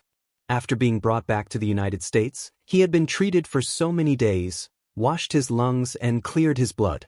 There were also many emergency measures that non-professional medical personnel could not name. Of course, many people said that money could indeed do whatever you wanted. This was clearly reflected in the matter of saving lives in the hospital. The more expensive the medicine, the more expensive the medicine. Whether it was the base or the Lee family, they were all thinking of ways to send money over. As long as they could save Lee Nanheng healthy, they could even move a mountain of gold to the hospital. Lee Nanheng, whose physical fitness had always been very strong, gave them a lot of face. After half a month of uninterrupted treatment, he could be transferred to a general ward more than 10 days earlier than the doctor had expected. Although he was still very weak and was still pale and thin because he could only eat liquid food every day, at least the doctor had given them a very positive answer. He had said that his physical condition was very good. As long as he recuperated for a year and a half and regular systematic rehabilitation, he would definitely be able to return to his previous state after a complete recovery. He would still be the boss Lee who had beaten the terrorists like a wolf and a tiger in front of them. This was the best news everyone had heard in the past few days. Kay's condition was also recovering well. The only pity was that he had lost a leg, but Kay's mental state had already adjusted very well. He had seen too many life and death situations. He knew that as long as he survived, it would be a blessing. Feng Ling had not entered Li Nanheng's ward for the past few days. These days, Feng Ling had not entered Li Nanheng's ward. She was just waiting, patiently waiting for Li Nanheng, who was as strong as his body, to face her calmly in this temporarily invisible state. But obviously, in this matter, maybe she really should take the initiative. Feng Ling looked at him and stared at the 2 healed wounds on the side of his face and forehead. There were more wounds on his body, but at least new skin and flesh had grown out and were healing. In the face of modern medical technology, as long as there was enough money, it was very easy to remove scars. However, Feng Ling felt that every wound on Li Nanheng's body seemed to be engraved with the course of this man's life. The doctor has confirmed that your body can recover. It just needs some time. Feng Ling was so close to him and even deliberately spoke to his lips. Li Nanheng, even if you want to die now, I'm afraid it won't be so easy. Do you still refuse to acknowledge me? Perhaps because Feng Ling took the initiative and spoke in a teasing tone, Li Nanheng was stunned for a moment.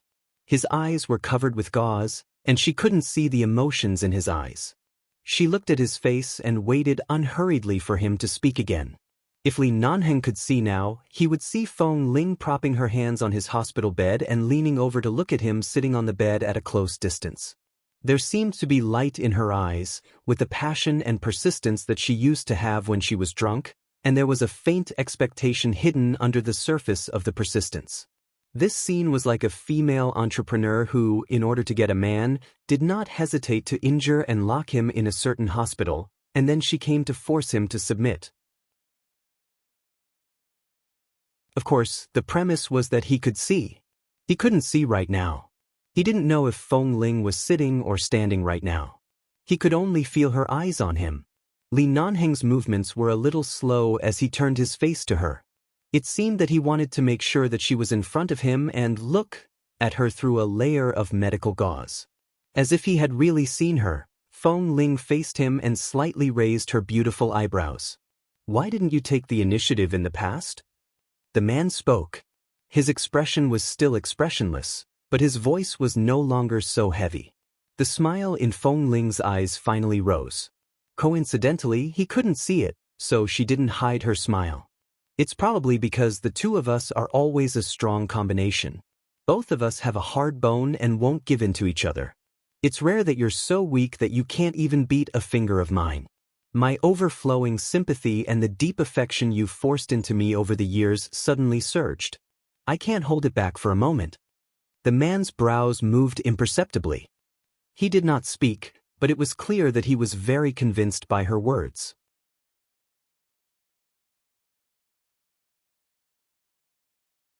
Chapter 1379. Besides, I was the one who brought your life back. If I don't take the initiative, what if you look for Carrie after you can see? Wouldn't I lose more than I gain? As Feng Ling spoke, she reached out to stroke his collar, smoothing out the crease she had just made. Li Nanheng seemed to be puzzled for a moment. Do you have a deep impression of this Carrie? Do you feel a sense of danger from her existence? If I had known that you would change so much just by being jealous, I would have arranged for a few more women to be by my side. The man spoke shamelessly, but because of his thin and pale state, he looked so harmless when he said these shameless words. Feng Ling. That's different. The man looked at her and did not speak, but it was clear that he wanted to know what was different about her. Take Feng Mingzhu for example. A person's unilateral initiative and love don't constitute anything. Outstanding people never lack suitors, so even if other women appear by your side, as long as they don't like you, I have nothing to be jealous of.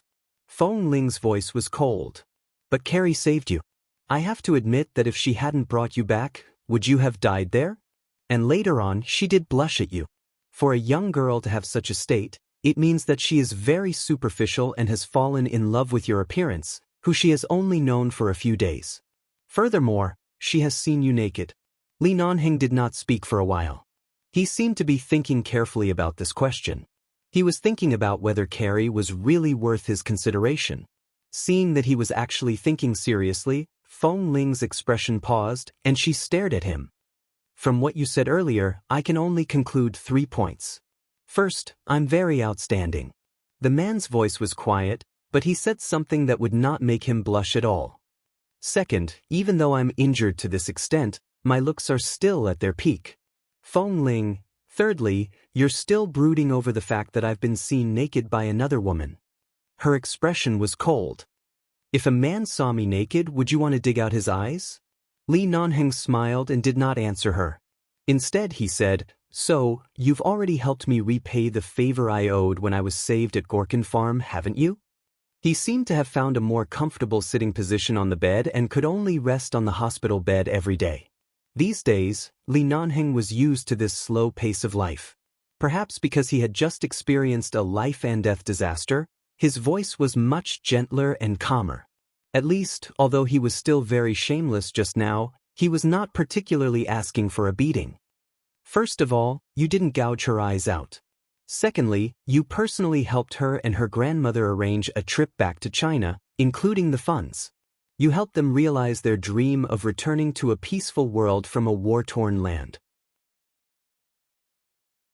With this, you've successfully made up for the debt between us. From now on, there won't be any debt of gratitude between us. If I go to find someone to repay my debt of gratitude now, it'll be superfluous. It'll be even more impossible for us to have any contact in the future. Although I've been seen naked, I was injured and covered in blood at that time. It's not a loss for me to be seen by a doctor. If you really feel bad, after I recover, I'll use disinfectant to wash my body 49 times. What do you think? When Feng Ling agreed to send the grandmother and granddaughter back to China, she only wanted to repay their kindness. She did not think too much about it. Li Nanheng's words instantly smoothed out the small knot in her heart that had just emerged.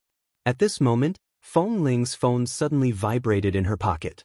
Although Li Nanheng could not see, when people closed their eyes, their other senses were very sensitive, especially their ears. Hearing that her phone was vibrating, he did not say anything. He was clearly waiting for her to answer the call. The phone vibrated for a long time before Feng Ling took it out of her pocket and looked at it. Seeing that it was Qin Shuk, she picked it up. How is it? Is Li Nanheng out of danger? I really can't go to Los Angeles to see you. If there's anything, you have to tell me. Don't hold it in alone. I understand you very well. You're always like this. You're used to enduring your emotions without batting an eyelid. For example, you actually love him no less than Li Nanheng, but you just don't want to express it. If it weren't for the fact that something happened to him and forced you to run to Israel without any regard for your own safety, even I would have suspected if your heart was made of stone. But in the end, your heart is actually softer than anyone else. It's just that the defenses and walls you erected outside your own world are too high. The ward was very quiet. Even the windows were closed. The sound of her phone was not loud, but it was precisely because it was too quiet that Qin Shuk's grumbling voice clearly reached the man's ears. Feng Ling paused. She wanted to stop Qin Shuk from saying anything, but it was too late. She heard Qin Shuk say, Also, what do you mean by the silver nameplates you gave me before you left? At that time, I didn't know at all. 2 days ago, I took the time to send a message to one of Kay's brothers in the base. Only then did I know that handing over those nameplates meant that you were going to participate in a battle that you might not be able to return from. After you die, I'll send these things to the base to comfort your heroic souls. Did you go to Israel with the thought that you might not be able to return? If Li Nanheng knew that you risked your life to go to Israel to find him and even gave me the nameplates, Would he explode in anger? Feng Ling, why do you have so much to say? What's wrong? Aren't I usually like this? Feng Ling hung up the phone. When she placed it in her pocket, she thought for a moment and turned off the phone. When she raised her eyes again, she saw that Li Nanheng was still sitting quietly on the hospital bed. She could not see his eyes, nor could she see any changes in his expression. Feng Ling thought for a moment. Seeing that there was no water by his bedside, she asked, "How long have you been awake? When Ah Feng was here, he kept talking to you. Didn't he pour you water?" With that, she turned around to pour a cup of warm water. She tested the temperature herself and confirmed that it was just right. She walked back to the bed and handed the cup to him. The man's fingers moved, and with the help of the touch, he smoothly took the cup.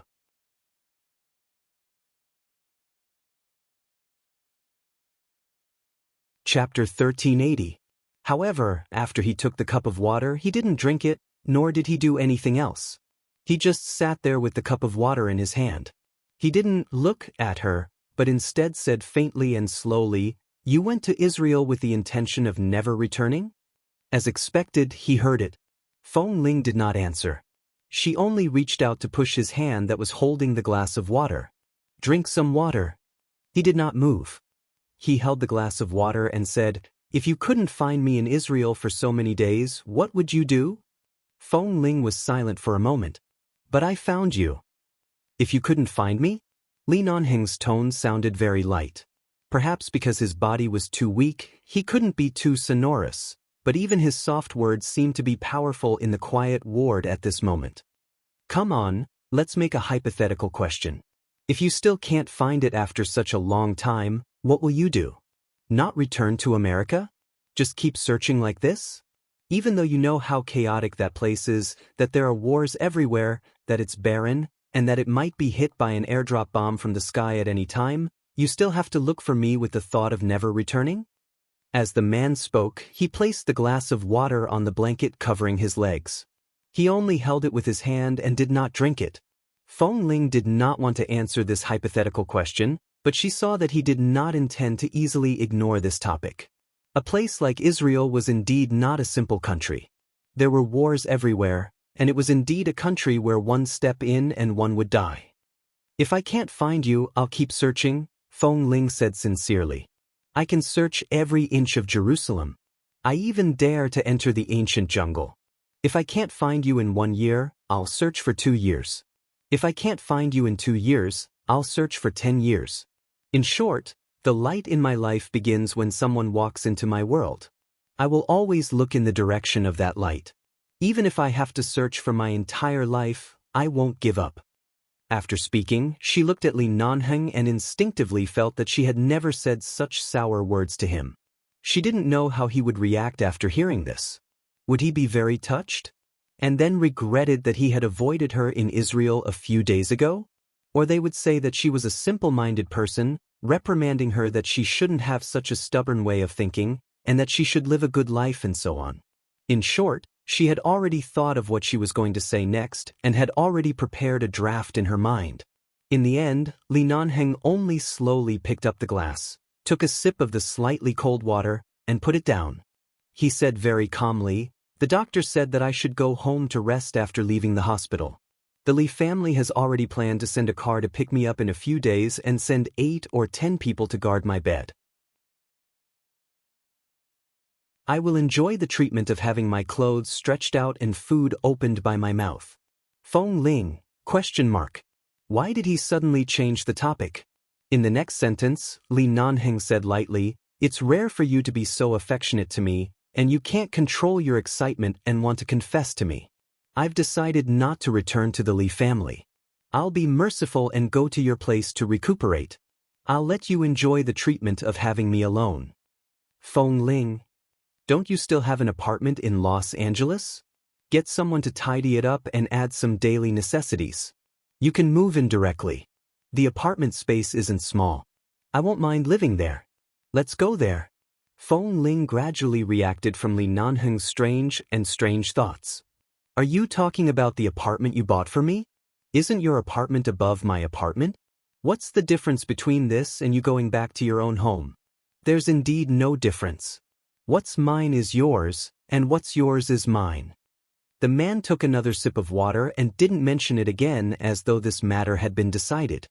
He handed the glass of water to her. It's cold. Help me change it to a warm one. Feng Ling thought she had heard wrongly. Shouldn't he be very touched? The result of being touched was for her to take care of him while he recuperated? This meant that she didn't have to consider returning to the Feng Corporation for the time being. She definitely wouldn't have the time to go back.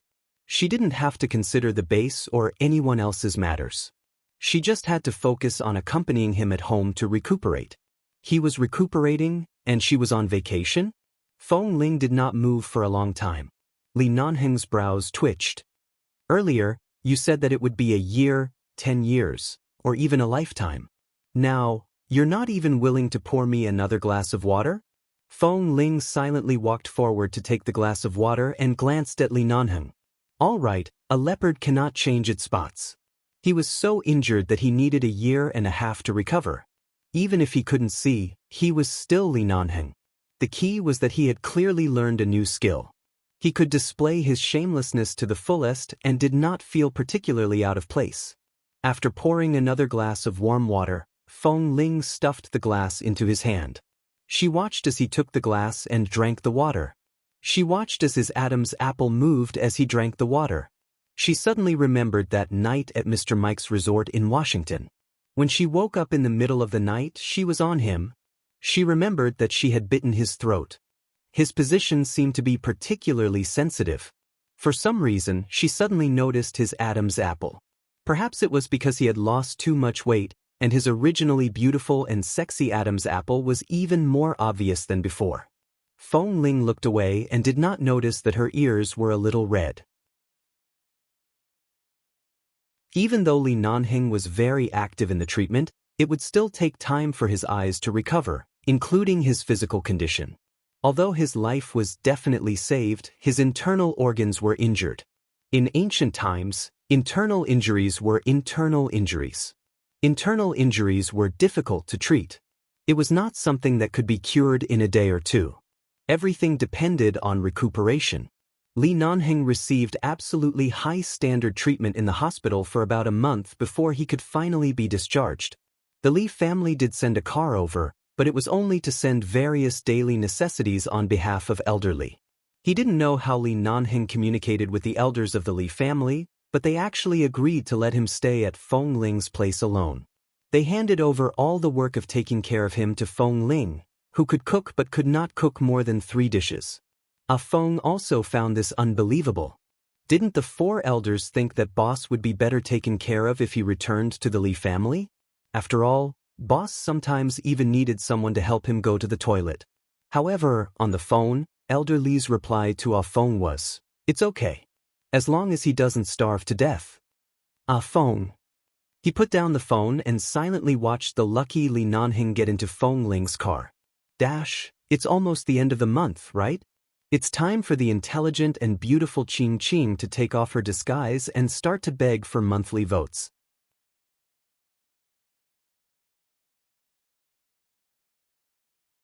Chapter 1381. On the way back to the Los Angeles condo, Feng's car naturally followed behind. After all, although Boss was taken away by Feng Ling, there was nothing unsafe about it.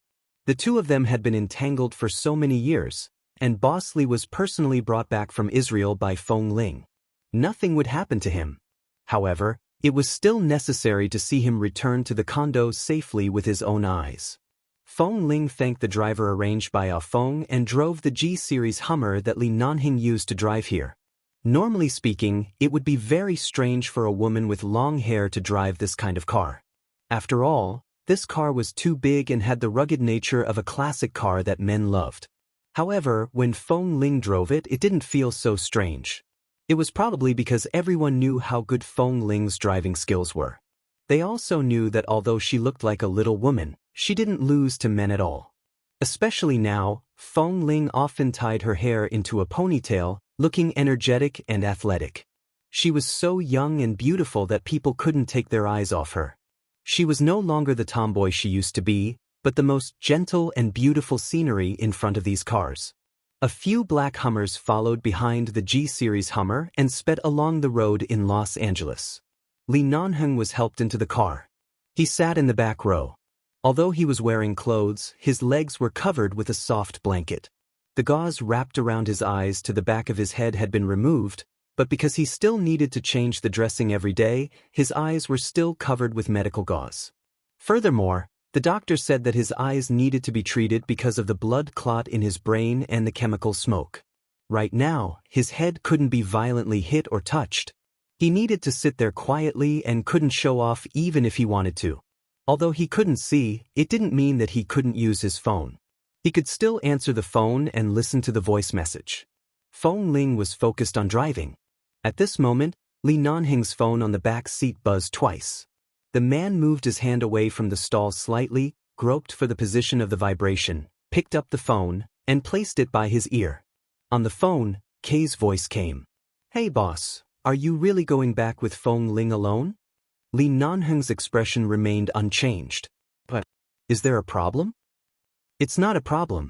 Kay sat in a Hummer behind. He looked at his brother who was driving and said to the phone with a smile, "I just remembered that when we were in Israel, Fong Ling had been holding back her temper for 2 days. I think it's very irrational for you to go back with her like this." Lee Non-hung raised his eyebrows. Before he spoke, Kay continued on the phone. "I mean, boss, don't you remember how you mercilessly said you didn't know her when you thought you couldn't live?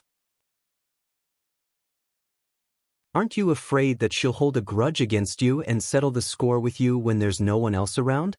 Look at Fong Ling's temper. Right now, she's gentle because you look too weak. She doesn't dare to be too violent, but you know her nature very well. What if she cough? Boss, you understand. I'm just cautiously advising you to avoid this time bomb while you're recuperating.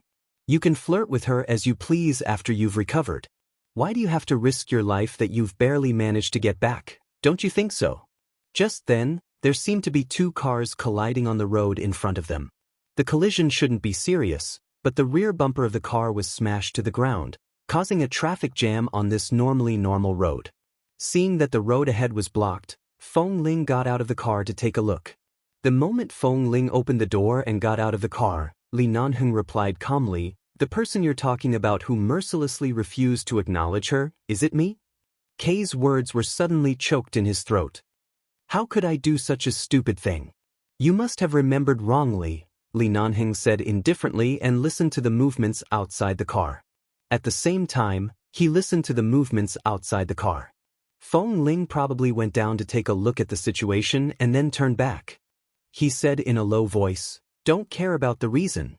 If she wants my life, she can take it at any time. She doesn't need a reason." After that, he hung up the phone and put the phone on the back seat in a smooth and natural manner.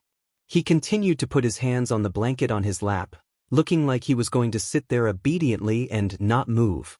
"Kay, Boss Lee, you're really something. You can't even move, but you can still be so serious and shameless." It turned out that he also knew that it was an extremely stupid thing to refuse to acknowledge Fong Ling at that time. Even he didn't want to admit it, right? Kay was so angry that he laughed. He put down his phone and rubbed his forehead. A brother of the elite team who was driving in front glanced at him through the rearview mirror. Seeing him lying on his side in the back seat of the car, his eyes were filled with a helpless smile. "Brother Kay, I heard from Brother Fong today that the base has gone to New York's largest medical auxiliary equipment factory to order a very flexible prosthesis at a high price. It will be completed in less than a month and sent to you. At that time, you won't be affected when you walk. Brother Fong also said that you should continue to go back to the sniper team for training. He wants you to practice your one-leg balance and arm support. How is it? Is the arrangement perfect?" Hearing this, Kay raised his eyebrows and then smiled. No matter how rich the base is, it's impossible for them to spend a high price to customize a prosthesis for anyone. This money is either paid by Boss Lee or Fong Ling, right? The brother driving the car smiled. "I can only say that you're bound to have good fortune after surviving a disaster. In the future, the actual combat missions of the base won't fall on you. They can even give you an instructor or something. Every day, you'll go teach those hotheads who just came in, show them your prosthesis, and tell them the story of how you once risked your life for the base. Just thinking about it makes me happy. Happy? Why don't you King crawl out of a pile of dead people and break a leg? Let me exchange with you? Do you like it? K grabbed a bottle of mineral water in the car and smashed it on the back of his head. Damn it, it hurts. The brother driving the car chuckled, picked up the bottle of mineral water, put it aside, and continued to follow the car in front.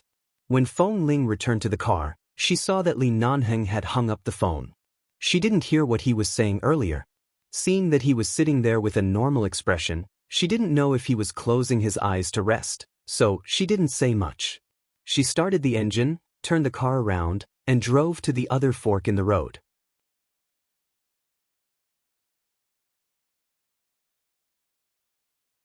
Chapter 1382. The car was parked in the apartment that they hadn't returned to for a long time. Feng and the others originally wanted to come over to help Li Nanheng, but half of Li Nanheng's weight was almost on Feng Ling. He did not ask them to help him and calmly got out of the car. Seeing this, Feng felt that it was too immature to pull boss away from Feng Ling at this time. He quickly ordered someone to bring all the necessary luggage and medicine out of the car and sent them in first. When Li Nanheng was brought into the main entrance of the apartment, everything was ready. Feng Ling helped Li Nanheng stand in the elevator and looked at the slowly rising number on the elevator. She said, "Do you want to go to my place or yours?" "Whatever." The man breathed in the clean scent of shower gel on her body and answered. Feng Ling had never been to her apartment here before. She only knew that it had been renovated by Li Nanheng. It had been so many years.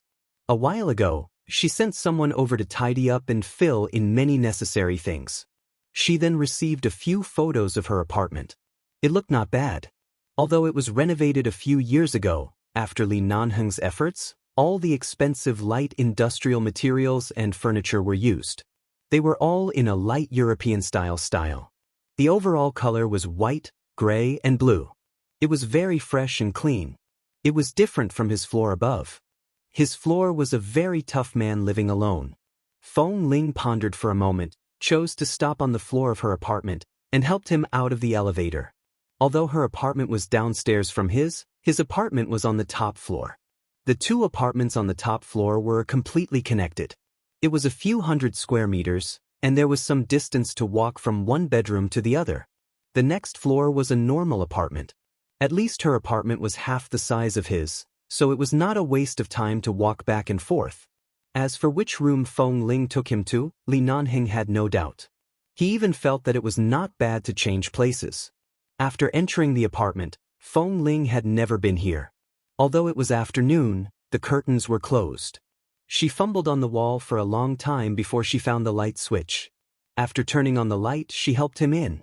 After helping Li Nanheng to sit on the sofa, she hurriedly went to pack up.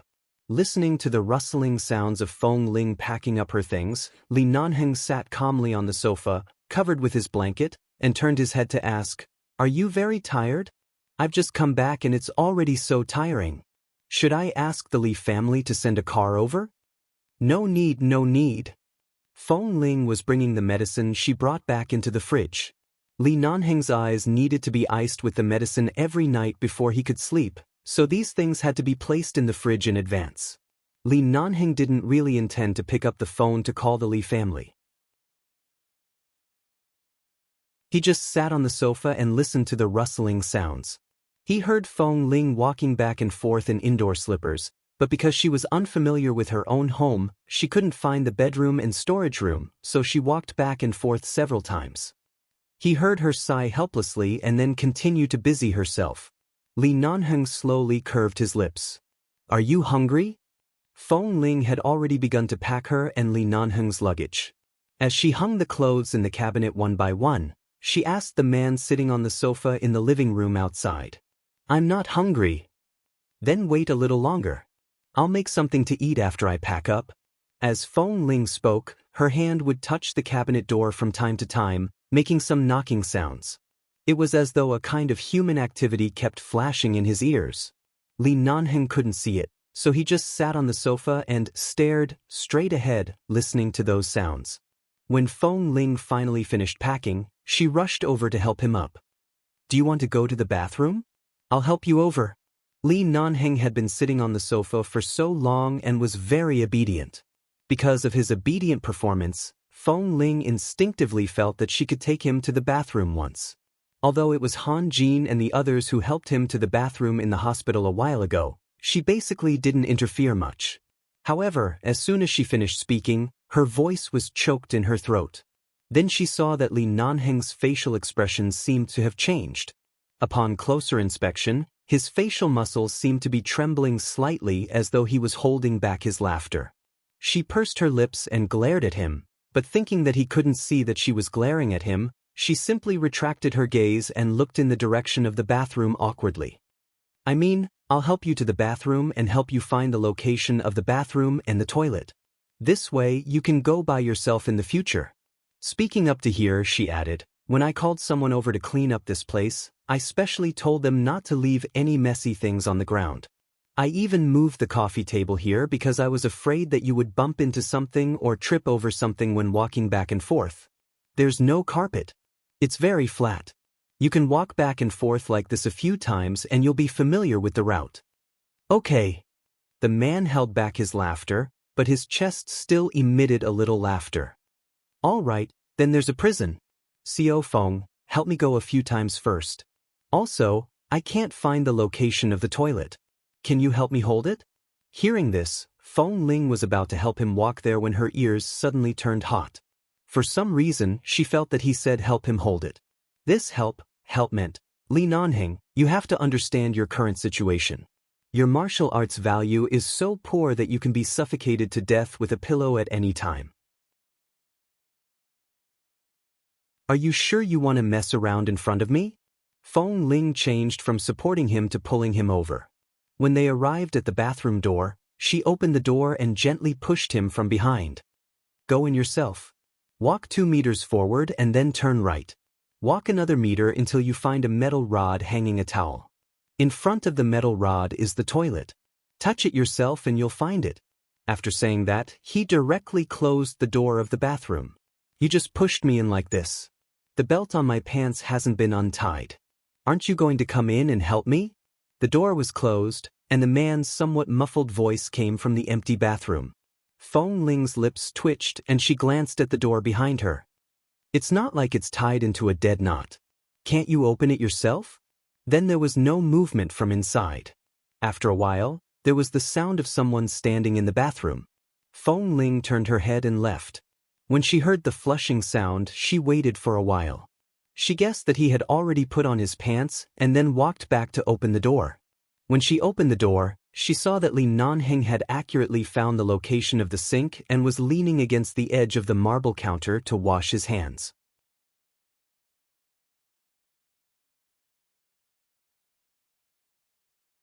Chapter 1383. She didn't know if it was because he was in the hospital a few days ago that she couldn't see or touch him. Now that she heard the sound of the water and saw the man standing there alive, the light in the bathroom falling on his head, and the way his hair was slightly longer, she finally felt that this man was standing in front of her. Do you want me to shave your hair? Feng Ling asked curiously. Li Nanheng casually turned off the faucet, raised his hand, and waved it in the air. He touched the towel, wiped his hand clean, turned around, and slowly walked out in the direction of her. Seeing that he was able to find all the directions and angles in the bathroom so quickly, Feng Ling took a step back in front of the door to give him space. When Li Nanheng successfully walked out with his own sense of direction, she looked in the direction of the sofa and said, "Do you want to try walking to the sofa from here?" However, the man did not move. He stood in place and slowly raised his hand, indicating that he wanted her to support him. Feng Ling was confused. It was clearly a straight line from here to the sofa. It shouldn't be difficult to find him. There were so many things in the bathroom, but he could find them clearly. I can't walk anymore. I'm tired. The man gave her a concise answer. Feng Ling, however, his body was indeed very weak. It was normal for him to lose strength after a few steps. She could only support him back. When he sat down again, she heard the man casually say, "Why do you suddenly want to shave my hair? I see that your hair has grown longer." As she spoke, she reached out her hand and touched his hair. It was about 3 centimeters longer than usual. His usually cool hairstyle now looked inexplicably obedient. I remember that you only know how to shave to the shortest length with a razor. You don't have any style at all. Li Nanheng did not hide his disdain for her. Fortunately, I stopped you from shaving your head. Otherwise, I'm afraid your little nun appearance would have added a very thick stroke to your past life. Feng Ling, let's not do it for now. I can't see it anyway. Whether it's long or short, ugly or good-looking has nothing to do with me. At most, it'll just be an eyesore for you. As Li Nanheng spoke, he fumbled to pick up the blanket on the sofa again. He consciously covered his legs with the blanket and said slowly, "I'm hungry. There are no ingredients at home." Seeing that he was a patient, Feng Ling didn't argue with him. She secretly rolled her eyes at him and picked up her phone. "I'll see if there are any fresh ingredients in the nearby supermarket. I'll ask them to send them up." "Yes." After making the call, Feng Ling asked a few questions and then turned to look at Li Nanheng. "What do you want to eat?" "Fish." Feng Ling paused. She apologized to the other side of the phone and hung up. She turned back to say, "The nearby supermarket doesn't have any fresh fish. Unless we go to a large supermarket further away to buy it, or go to a seafood market, can't we do something else?" The man was silent for a moment. She didn't know if he was thinking about changing or if he really wanted to eat fish. Feng Ling saw that it was getting late and that it would be a waste of time to delay any longer. She made a decision. "Let's eat something simple today. I'll drive to buy fish tomorrow, okay?" The word, okay, carried an inexplicable warmth and a doting tone that she had never heard from her mouth before. It was a little like her attitude when she spoke to little Momo, but she had thrown away the deliberately soft tone she used to speak to children. It was clearly a very natural tone, but it made Li Nanheng feel as if his soul was about to sublimate. If he had known that being injured and blinded could exchange for this side of Feng Ling, he would have long poked his eyes. The man answered reluctantly. In fact, Feng Ling also felt that the liquid food and nutritious meals he had eaten in the hospital a few days ago were indeed too unpalatable. Even though they were all prepared by top nutritionists, they were all tasteless. Furthermore, they were all prepared for nutrition and did not take into account normal human tastes at all. It was as if Li Nanheng had eaten plain water for so many days. Now that he was discharged, although he still had to eat less oil and salt, he could at least eat something tasty normally. She did not want to mistreat his stomach. After all, he had really lost too much weight. Compared to when he was still in Washington, he had lost at least 15 pounds. She had to feed him back these 15 pounds as soon as possible. In the evening, Feng Ling used the fresh ingredients delivered by the supermarket near her home to make a few dishes. Of course, they were all easy to digest with less oil and salt. While she was busy in the kitchen, her phone was still on the page of nutritional recipes and various recipes. After taking the medicine, Li Nanheng had already closed his eyes to rest on the sofa for several hours. Feng Ling asked him to go back to the bedroom to sleep, but he did not go. He only said that he would sleep more soundly if he listened to her busy movements in the kitchen. Feng Ling could not understand, but she let him be. After all, he did not have the strength to run outside by himself. Just as she finished cooking, Feng Ling washed her hands and walked out of the kitchen. At this moment, she heard the doorbell ring and rushed to open the door. However, as soon as she opened the door, she saw Xiao Su standing outside the door, holding 2 old hens in his hands. His expression was slightly twitching, as though he was very afraid of the 2 chickens in his hands. "Why are you?" Before Feng Ling could speak, Xiao Su quickly brought the 2 old hens in. As the chickens' feet were tied, they were not afraid that they would run away. They just fell to the ground and clucked. Feng Ling was a little dumbfounded by this scene. "That cousin of yours, her name is Qin Shuk, isn't it? I don't know where she found my phone number, but she asked me to send you 2 old hens. She said that she wanted Boss Lee to drink chicken soup to nourish his body, in case you couldn't buy good chickens in those markets. She also said that she specially asked someone to go to the farm to find 2 fat and big ones. Then just these 2. With that, Xiao Su took a step back in disgust. I'm not even afraid of carrying a gun to the battlefield, but I've been afraid of these sharp-tongued things since I was a child. She actually asked me to send chickens over. Damn it. Feng Ling was looking down at the two chickens when Li Nanheng's voice interrupted from the sofa behind her. I'm recuperating, not in confinement. Why did you send me hens? Xiao Su chuckled. Boss, you have to be convinced. Your current state is even worse than others in confinement. Next time, I'll ask someone to get you 2 black chickens to nourish your blood. Look at your pale face. After so many days, you still look like a little boy. I'm afraid you're so weak that you can't even lift a chicken, huh?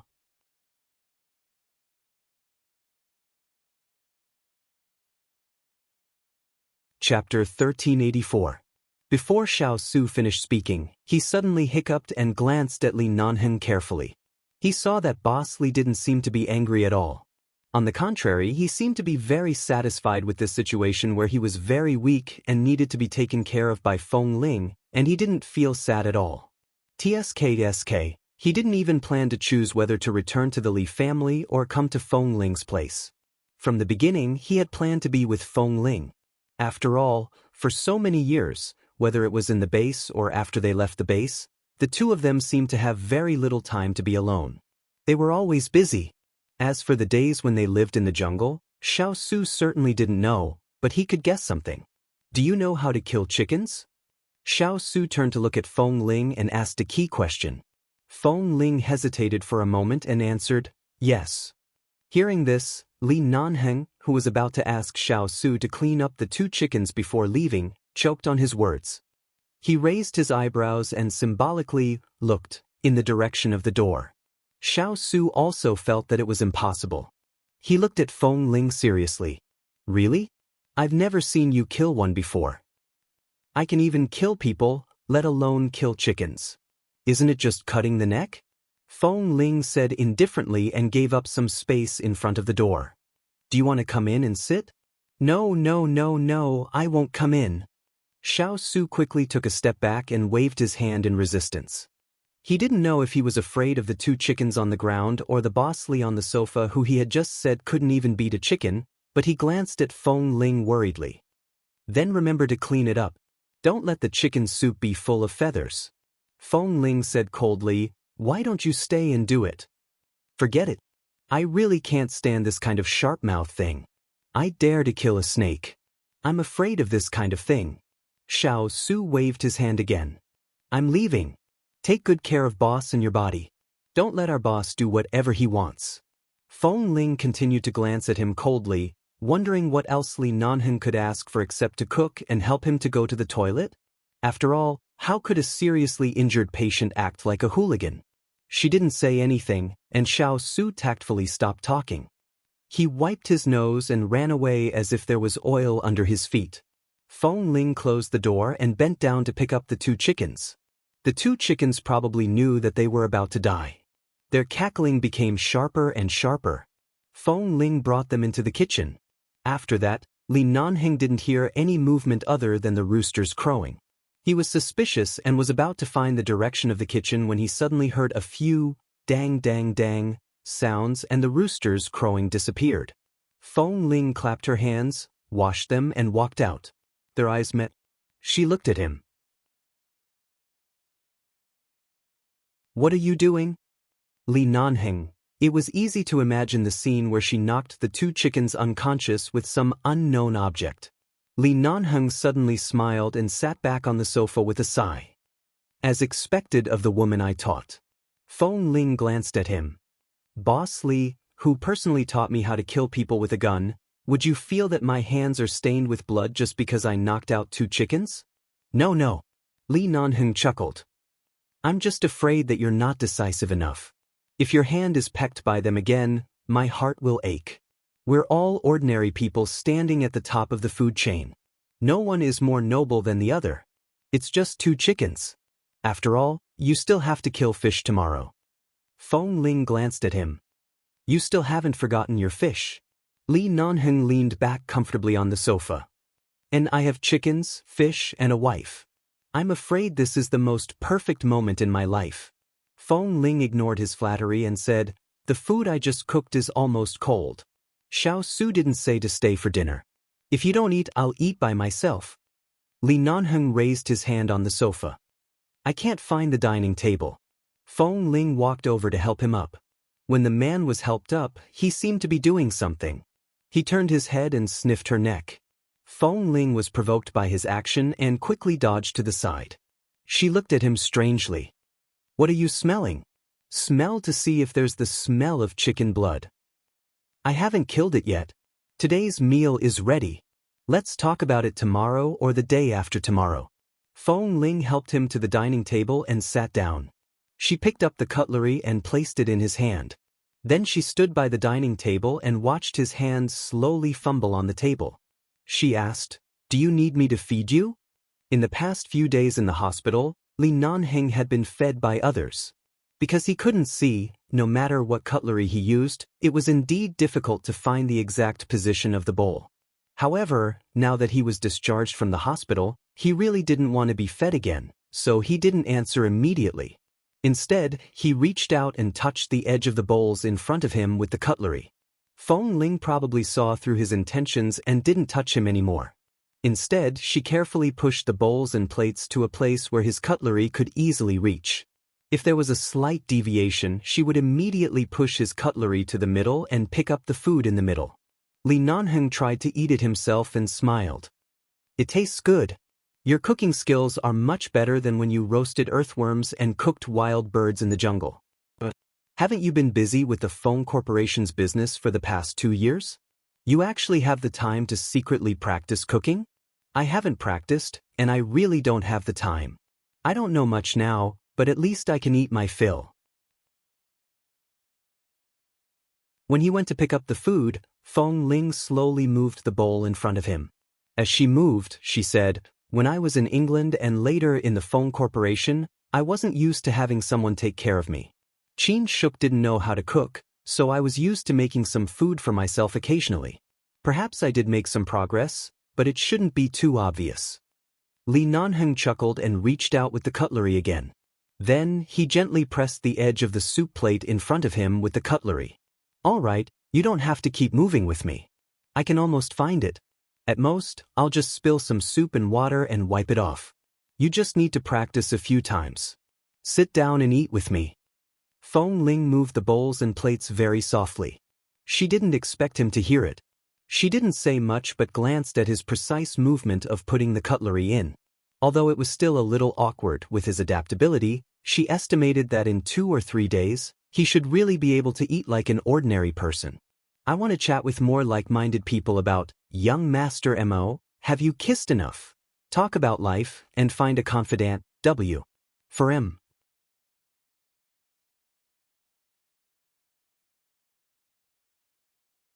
Chapter 1385. After the meal, Feng Ling carefully went to cut some fruits. They were all soft fruits such as bananas and grapes. She cut them into small pieces and placed them in Li Nanheng's hand. Right now, Li Nanheng was covered with a blanket and continued to sit on the sofa obediently. He held a small fruit plate in his hand, and there was a small fork of fruit on it. When he was stuffed over, Li Nanheng chuckled. When he heard Feng Ling turn around to busy herself again, he said, Are you sure you want to take care of me like this every day?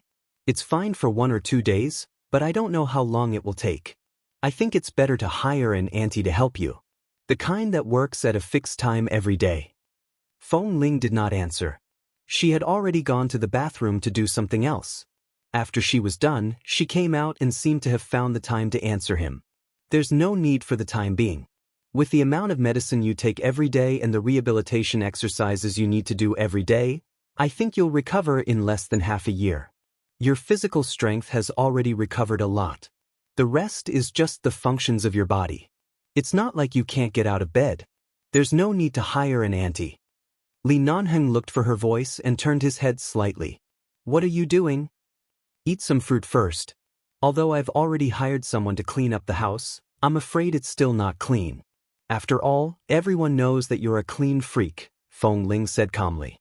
Feng Ling's tone was very normal as she said, I'll disinfect the bathroom again. I'll help you take a bath later. How can I be so clean freak? Li Nanheng sighed. It was because he really couldn't see, but he knew that Feng Ling hadn't been idle since she came back. He raised his hand and waved at her. "Come here." Feng Ling didn't understand and walked over. "What's wrong?" "Come closer." Just as she was about to ask him what he was going to do, the man suddenly raised his hand and accurately held her wrist. As she was caught off guard, he gently pulled her, causing her to stumble forward. Subconsciously afraid that she would hurt him, she quickly raised her hand to support herself on the back of the sofa behind him. In the end, half of her body weight was almost pressed against him. She raised her hands weakly to support herself on the back of the sofa behind him. She lowered her head and her lips almost hit his straight nose. The man took the opportunity to casually lean against the back of the sofa, slightly raising his head with an expression of enjoyment as though he had been hit by the sofa. He slightly raised his brows. "What are you doing?" Feng Ling lowered her head and glared at him at such a close distance. "I should be the one asking you what you want to do." The man chuckled. "I asked you to sit down and rest for a while. Why are you pressing down on me?" Feng Ling looked at him speechlessly, but with a layer of gauze in front of her eyes. She couldn't see his eyes, so she could only step back without saying anything. However, the back of her waist suddenly tightened. The man had probably gathered all the strength in his body on that arm and firmly tied her up. This time, even though Feng Ling sensed it and was prepared, she was still pressed against him by his sudden strength. This time, Feng Ling lowered her head and her nose almost hit his collarbone. She quickly tilted her head slightly and her lips brushed against the man's carotid artery. She could feel the obvious frequency of his artery under his warm skin. Li Nanheng lowered his head and kissed her forehead. Feng Ling was about to break free from him, but because of his sudden kiss, she paused. She did not move but only whispered, "I'm pressing against your wound. Doesn't it hurt?" "It's already healed. It'll be fine after some rest. You're not heavy. It doesn't hurt at all." The man hugged her tighter. "I said I wanted you to take care of me because I just want to be alone with you. There's no need to be so busy. I'm just blind, not paralyzed in bed. There's no need to be so meticulous, N?" Feng Ling was silent for a while before she softly responded with an N. She did not dare to speak again, because as soon as she spoke, her lips would brush against his carotid artery. The real frequency of his beating made her heart tighten. She could feel his vitality at all times and feel that he was alive in front of her. "Sit down and rest for a while. I can take a shower myself." "We'll talk about this later," Feng Ling said softly. Feng Ling said in a low voice. She couldn't stand being pressed against his neck and quickly pushed back. At the same time, she gently pushed him away. Li Nanheng did not force her, but when she got up, his hand seemed to accidentally brush against her ear and felt that it was slightly hotter than usual. He turned his head in her direction. Feng Ling coughed and ran into the bathroom to disinfect. This time, she simply closed the bathroom door to prevent him from hearing the sound of her washing the bathtub. In fact, it was not suitable for Li Nanheng to take a bath right now. Feng Ling weighed the pros and cons for a long time. Even though the bathtub had been disinfected, in the end, she only let him take a simple shower. The bathroom was too hot, and it was not good for his body or the recovery of his wounds. Although the wounds had healed, there was only a thin layer of new skin on the surface. He could not soak in a hot bath for too long. Li Nanheng's current physical strength was much better than when he had just returned to Los Angeles, but he had also fixed his sleeping time and biological clock in the hospital every day. Thus, before 9:30 p.m., he was brought into the bedroom by Feng Ling. Feng Ling tidied the soft blanket on the bed, helped him sit down and lay down. Even though Li Nanheng wanted her to rest early, Feng Ling said that she would wait a while because she had not showered and changed her clothes. When she went out to drink a glass of water and returned, the man had already taken the medicine after showering. Due to the medicine, he had already fallen asleep. Feng Ling gently closed the door, not wanting to wake him up. The next day, Li Nanheng was woken up by a series of dang-dang sounds. It was not a shock, but at least he knew where he was even when he was asleep. He knew that he was in Feng Ling's apartment. In the end, there was such a sound early in the morning. The man opened his eyes. It was still dark, but after applying herbal ice to his eyes last night, His eyes were no longer covered with gauze. He tried to find his way in the darkness, lifted the blanket, and got off the bed. He fumbled in the bedroom for a long time and turned around. In the end, his legs still hit a single sofa very close to the bedroom door. The sound of the collision was not loud, and his body did not fall down. However, Feng Ling heard the noise outside. She threw down the half-slaughtered chicken and quickly walked back. She pushed the door open and saw Li Nanheng groping in the air. "I want to chat with more like-minded people about, young Master Mo, have you kissed enough? Talk about life, and find a confidant, W. For M."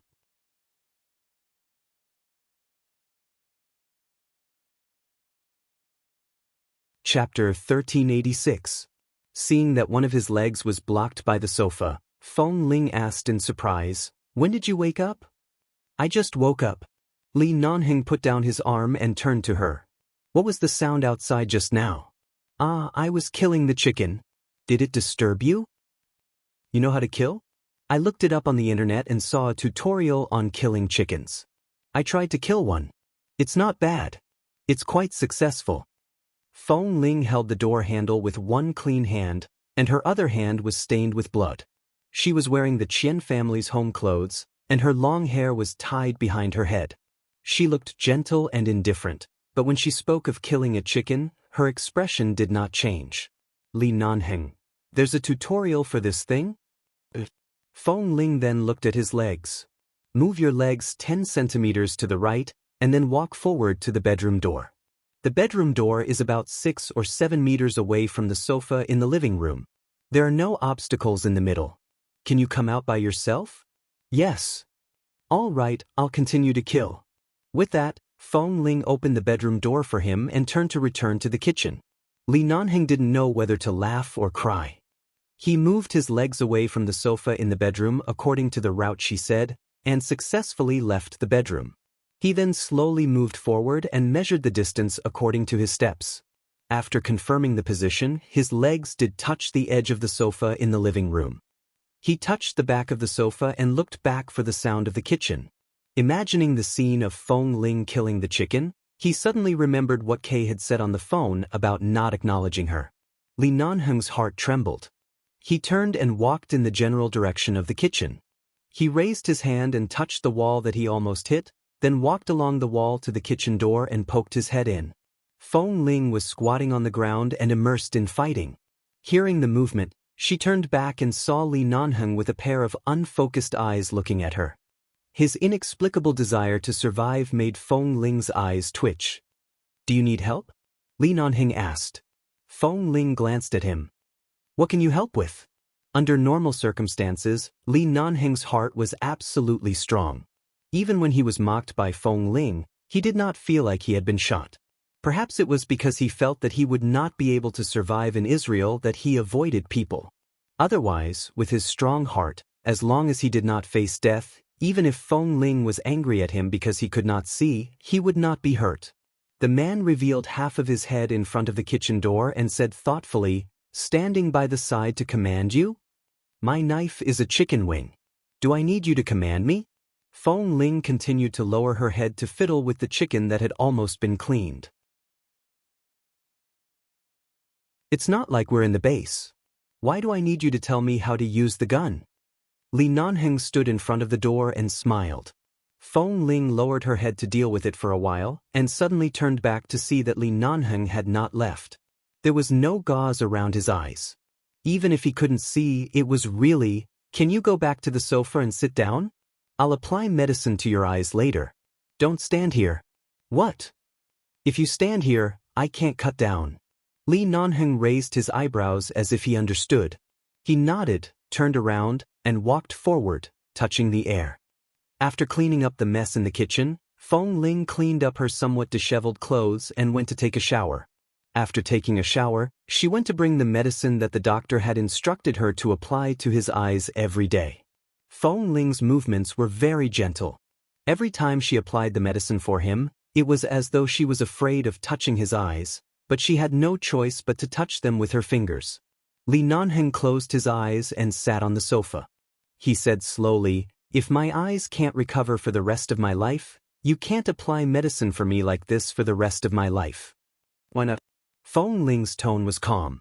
She was not affected by his words at all. She patiently played with the gauze in her hand. The doctor said that it's just because of the blood clot in your brain that oppresses your optic nerves and some chemical smoke. It'll recover. You might be able to see suddenly, or you might not be able to see for 10 or 20 years. You just follow the doctor's instructions every day. You'll always remember me.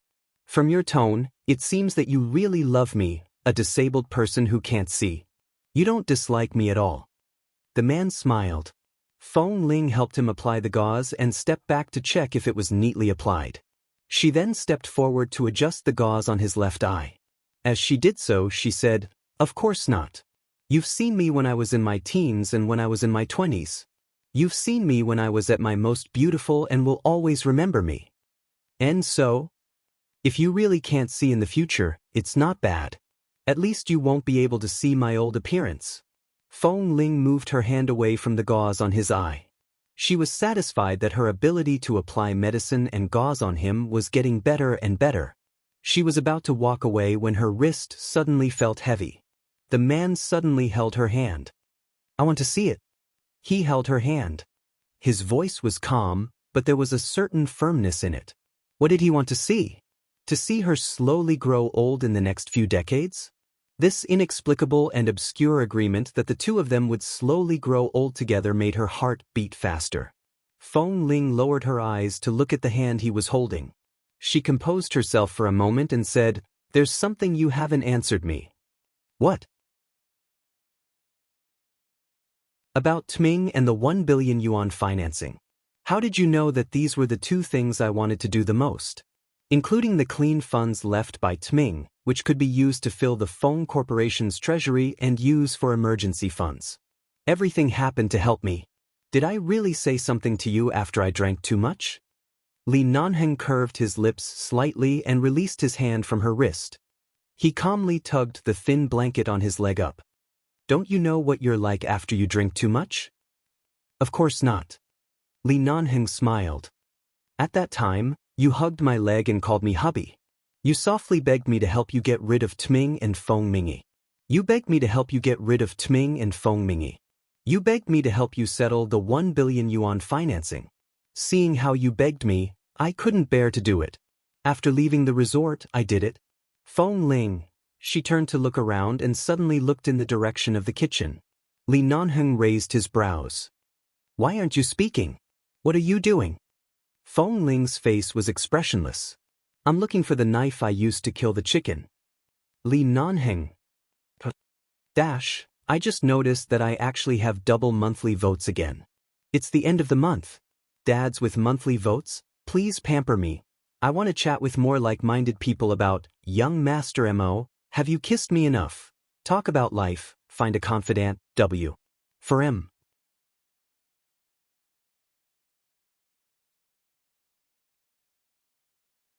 Chapter 1387. Los Angeles, the Li family. I didn't expect Feng Ling to take care of Nanheng by herself. She's taking good care of him. The third elder of the Li family received a report from the front line and sat leisurely in the back garden of the Li family, drinking tea and speaking. The fourth elder of the Li family, who was walking and feeding the birds in the back garden, glanced at him. "Where did you get the news?"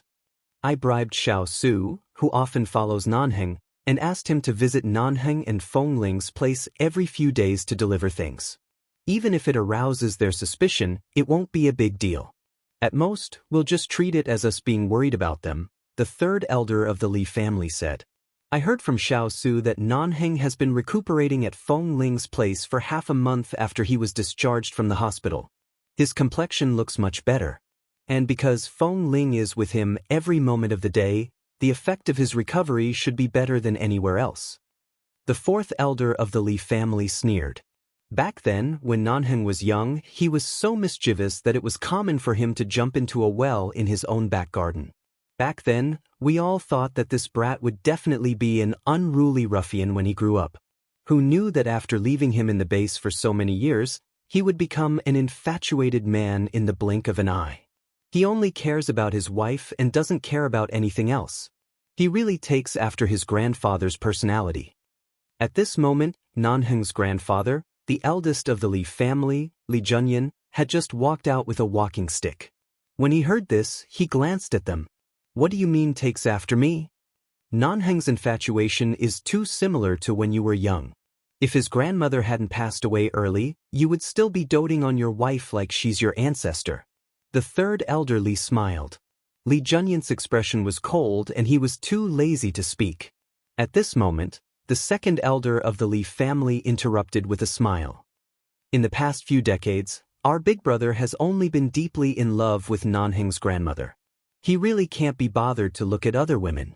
Even his strange preference for men is very similar to us brothers. Nanheng's grandmother must have accumulated several generations of virtue for our big brother to be so loyal. The fourth elder smiled. That's right. In big brother's eyes, there is only one woman in this world, and that is Nanheng's grandmother. The other women are all pink holes, and they are all crying. None of them can enter his eyes. Li Junyan, third elder Li, raised his eyebrows and said, "That's why I say that although Nanheng is a rascal, he still carries on the good tradition of our old Li family in his bones.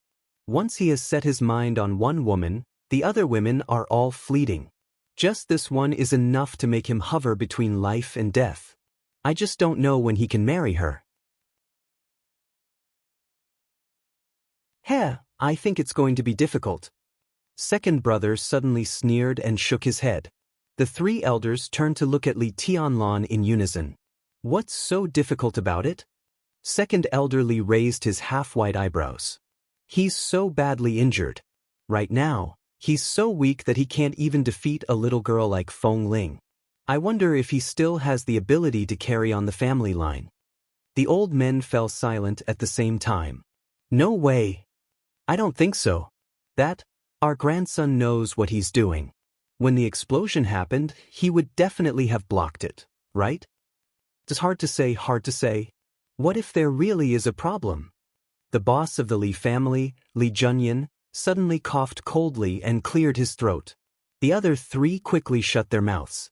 Li Junyan said with a cold expression, "From tomorrow onwards, ask that Xiao Su to send them more tonics every day. Make up for whatever they lack. Sea cucumber, deer penis, bull penis, and all sorts of things to strengthen their vitality and nourish their kidneys." In the morning, Feng Ling did the same thing as she did every day. She applied medicine on Li Nanheng's eyes and massaged his head to relieve the pressure on his optic nerves caused by the blood clots. When the doorbell rang, she didn't need to guess to know that it was Xiao Su, who would come over to deliver things every 2 days. At first, she thought that Qin Shuk had contacted him, but after a few times, she guessed that the 4 elders of the Li family had asked Xiao Su to come over to visit. Feng Ling went to open the door. She thought that Xiao Su was bringing some food over, but this time, Xiao Su was carrying 2 boxes. "Hi, good morning." Xiao Su smiled when he saw Feng Ling open the door. Feng Ling's expression was expressionless. She glanced at him. "What did you send today?" Xiao Su didn't waste any time and raised the box. "In the future, stew some for Boss Li every day. Put it in various soups and dishes, or boil it in clear water. It's fine." Feng Ling took the box and only saw the words "Big Supplement" written on it. She nodded. "All right, I understand.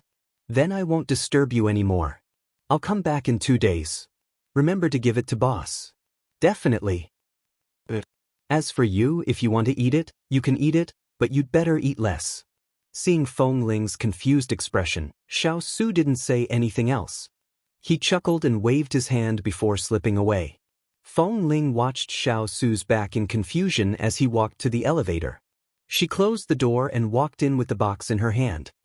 "What did you send this time?" Li Nanheng was no longer surprised by this.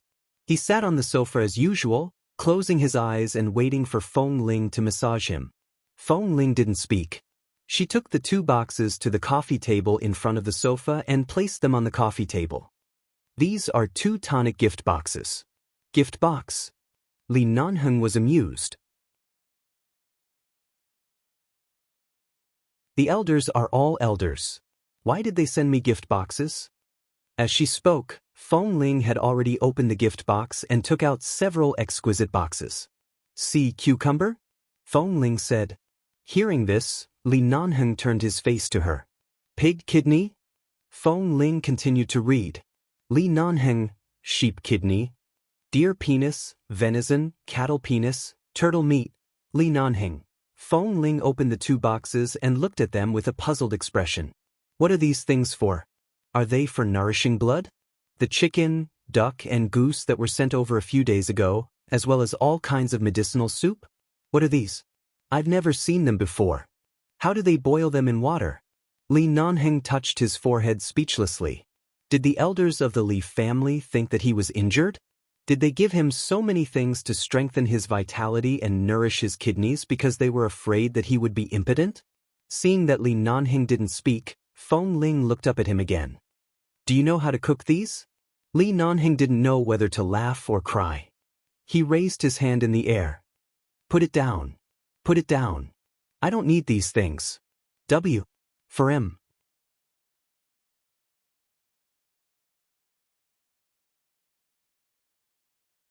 Chapter 1388.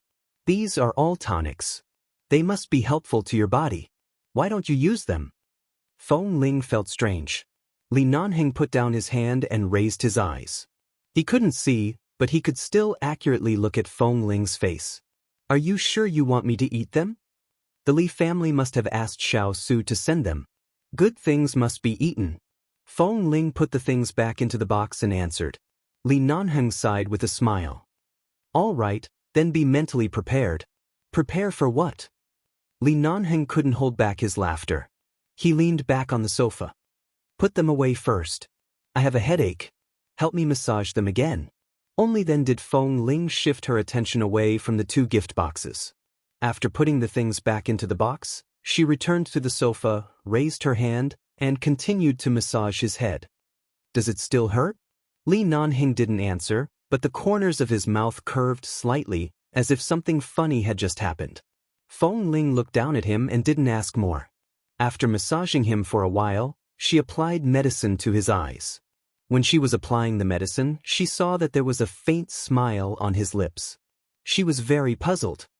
Li Nanheng, are you in a good mood today? I've always been in a good mood. But Feng Ling put away the gift box. Anyway, these could be stored temporarily. It was much easier to store than the chickens, ducks, and geese that Xiao Su sent over every day. She was indeed not in a hurry. She counted the days. Half a month ago, you said you wanted to eat fish, but in the past half a month, Xiao Su sent over too many things to eat. I haven't had the chance to make fish for you. Do you want to eat it today? Yes. Then I'll drive to the supermarket to buy fish. Don't go anywhere by yourself at home. Or do you want to go back to the bedroom and lie down to rest? Do you think I'm a child? Are you so worried about me staying at home alone? I'm afraid that you'll hurt yourself when you walk back and forth. If I'm not at home, I won't be able to come back to help you in time. Li Nanheng sighed with a smile. I should be much better than when I first came back. It won't be a big deal even if I walk for half an hour. Shall I accompany you to the supermarket? Feng Ling glanced at him and then at the furnishings in the room. Although there was nothing that could trip him, she had probably really taken care of this man for a long time. That feeling of worry had been lingering around her. She always felt that if she left, Li Nanheng would fall into the toilet when he went to the toilet. In the parking lot under the apartment building, Li Nanheng, who was personally helped by Feng Ling to change his clothes, stood by the car door and successfully sat in the back seat of the car. Why didn't you let me sit in the passenger seat? Li Nanheng asked. It's safer to sit in the back. Feng Ling closed the car door for him, walked to the front, and sat in the driver's seat. Sitting in the spacious car that should have belonged to him, Li Nanheng smiled. Isn't sitting here equivalent to treating you as a driver? It doesn't matter as long as it's safe. Feng Ling didn't explain much and drove the car out of the parking lot. This was the first time Feng Ling took Li Nanheng out alone after he was discharged from the hospital. A few days ago, she would at most help him walk on the balcony, sit, and bask in the sun, but this was the first time she went downstairs. Feng Ling's original intention was that Li Nanheng's body couldn't withstand any violent impact. Even if he could, she didn't dare to let him suffer any more. Even though she was very confident in her driving skills, she was afraid that something would happen, so she didn't dare to take the risk of letting him sit in the passenger seat. Li Nanheng understood what she meant and didn't say much. However, he had to admit that although Feng Ling's personality was always straightforward, she had a lot of feminine side in her nature. She was very delicate, but she was not good at showing it, and this delicate side could only be understood in daily life and from knowing her too well. Especially the warmth hidden in her words, it was real. The supermarket was not too far from here. It was less than 10 minutes drive, and it was easy to find a parking space. When the car stopped, Li Nanheng fumbled around the car door, picked up the pair of sunglasses from the glove box, and put them on. The main thing was that there were 2 pieces of gauze on his eyes. It looked very ordinary at home, but if he walked out like this, others would really think that he had poked his eyes. If he wore sunglasses, at least passers-by wouldn't be able to see anything. At most, they would think that he was blind. Feng Ling helped him out of the car. It was almost noon, and the sun was just right. Li Nanheng couldn't see anything in the sunglasses, but he instinctively narrowed his eyes under the sun. Feng Ling noticed his subtle movements and couldn't help asking, "Can you see the light?" "If there was no gauze on my eyes, I might be able to see it. Now that there is gauze, how can I see it? I just instinctively feel the sun." Li Nanheng chuckled softly. Feng Ling was speechless. She helped him to the escalator outside the supermarket. In the elevator, Li Nanheng put one hand in his trouser pocket and the other hand was held by Feng Ling. It was as though the scene of him being held by Feng Ling the most in the past was perfect. Feng Ling supported him with one hand and held the map of the supermarket's internal shopping area that she had picked up from the elevator with the other hand. She was looking for the place to sell fish. "What color am I wearing today?" Li Nanheng asked leisurely. Feng Ling helped him out of the elevator and into the supermarket's main entrance. As they walked, she answered, "Black sportswear. I bought it for you online 2 days ago. It's the first time you've worn it. It fits you well." "What about you? What color are you wearing?" "Me." Feng Ling took the time to look down at her clothes. "White sportswear. It's similar to the one you're wearing. It's very loose and comfortable." Li Nanheng's lips curved up again. "Couple style?" Feng Ling was silent for a moment. "Sort of." "What do you mean sort of?" "I bought it at the same time. It must have been bought in the same store. It's the same sportswear, and it's a black and white match. If it's not a couple style, what is it?" "I couldn't tell. It turns out that you also know how to think when you're in love. I thought you didn't know anything. I just casually bought 2 clothes that are more comfortable to wear. I'm tired of wearing those formal suits in the past 2 years." "Don't explain. I understand your feelings for me." Li Nanheng, who was wearing sunglasses, walked forward with a pleased expression. "Feng Ling, don't be shy. I accept it. Just wear it like this in the future." "Feng Ling." She wanted to talk about, "Young master, have you kissed me enough?" with more like-minded people. W. For M.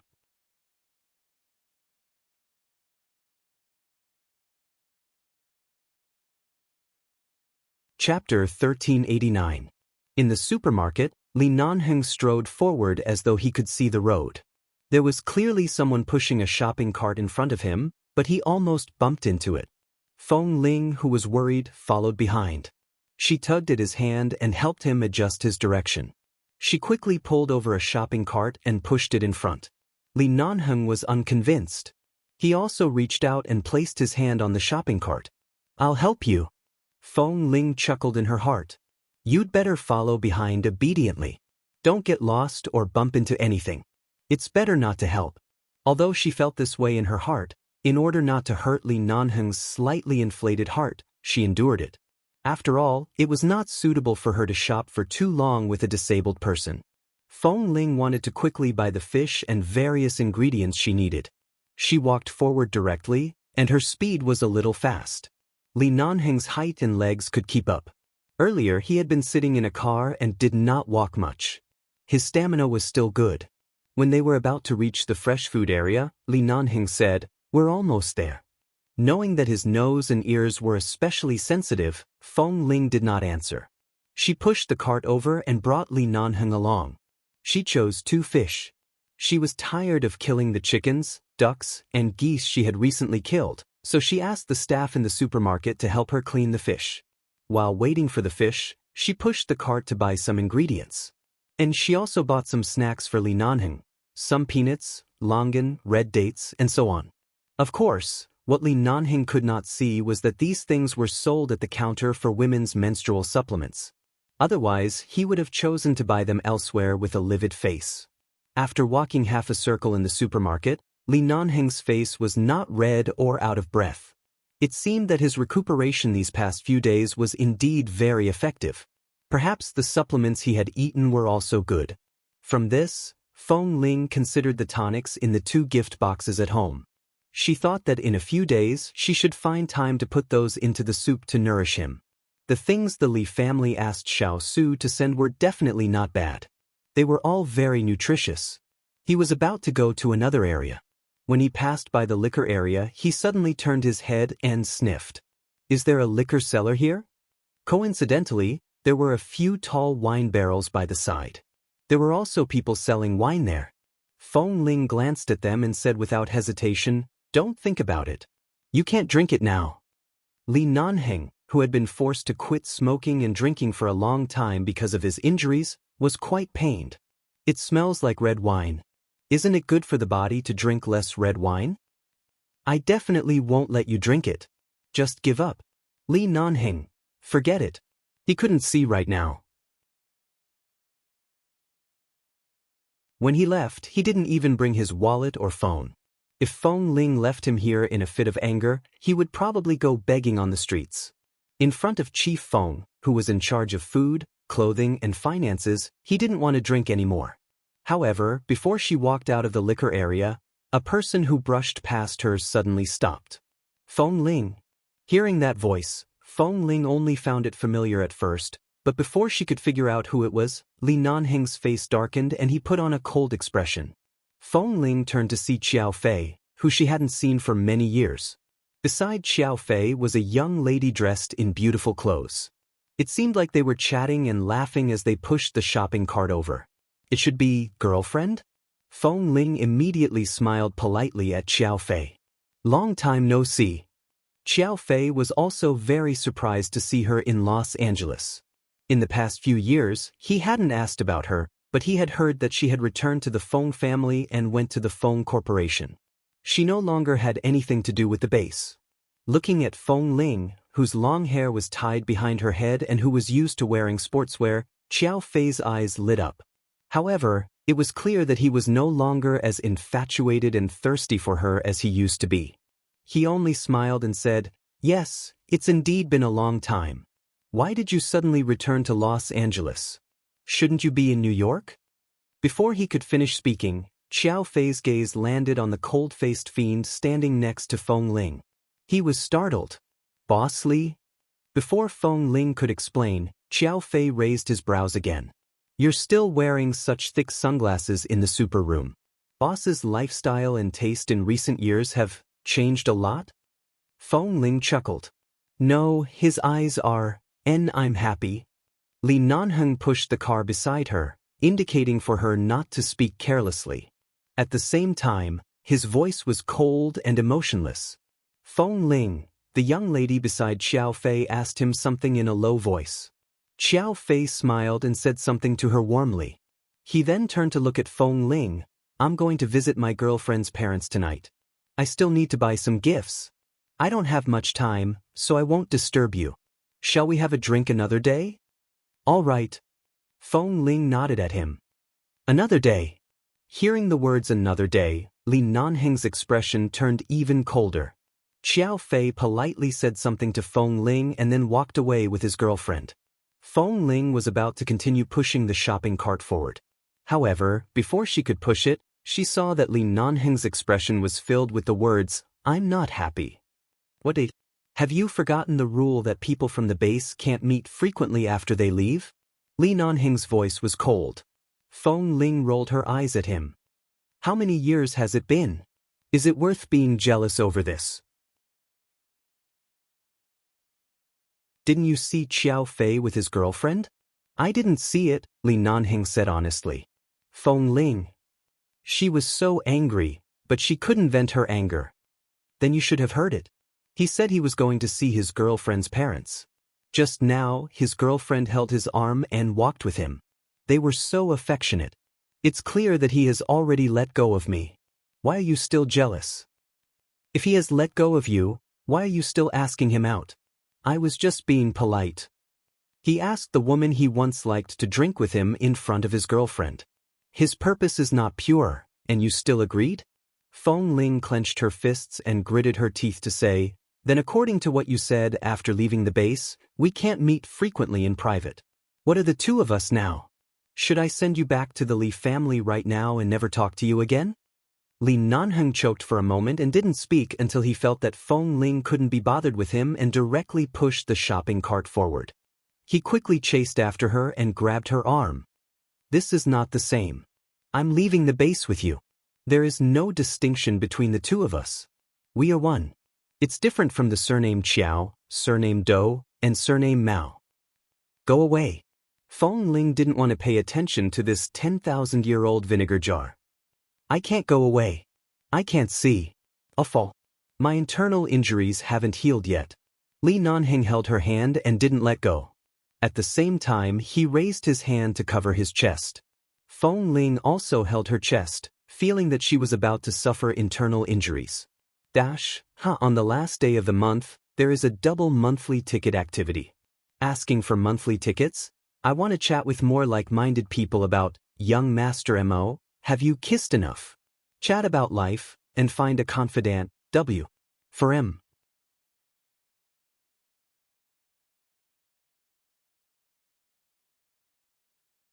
Chapter 1390.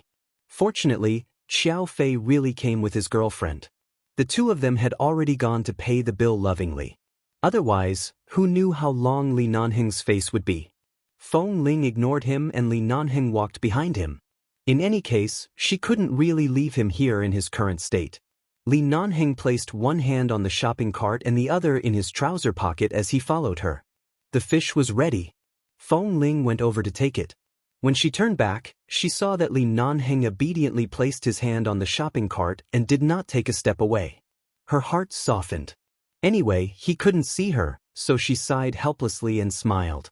In the past, when Xiao Fei was at the base, he was jealous. Now, he was also jealous. Did he really care about her to this extent? What was so good about her? Feng Ling gently placed the bag containing the fish into the shopping cart and walked over to stand in front of Li Nanheng. However, she maintained a distance of about a meter between them and just looked at him. The man was at least a head taller than her. She raised her face slightly and looked at him without making a sound. When she walked over, there was no sound under her feet. There were people coming and going here, so he might not be able to hear anything. Li Nanheng stood there. As expected, after waiting for a while, he did not hear her return. His expression did not change. At first, he waited leisurely and relaxed. Gradually, he stood straighter and then looked in the direction of the seafood area for a while, as though he was not sure if she had gone to buy something else or was delayed by something. However, he could not see and he could not walk around. After all, he could not see. If he really walked away, no one could predict what would happen. Especially if Feng Ling came back later and found that he had disappeared, she would definitely be angry. Li Nanheng stood there without moving. However, his left hand was casually placed on the armrest of the shopping cart and the other hand was in his trouser pocket.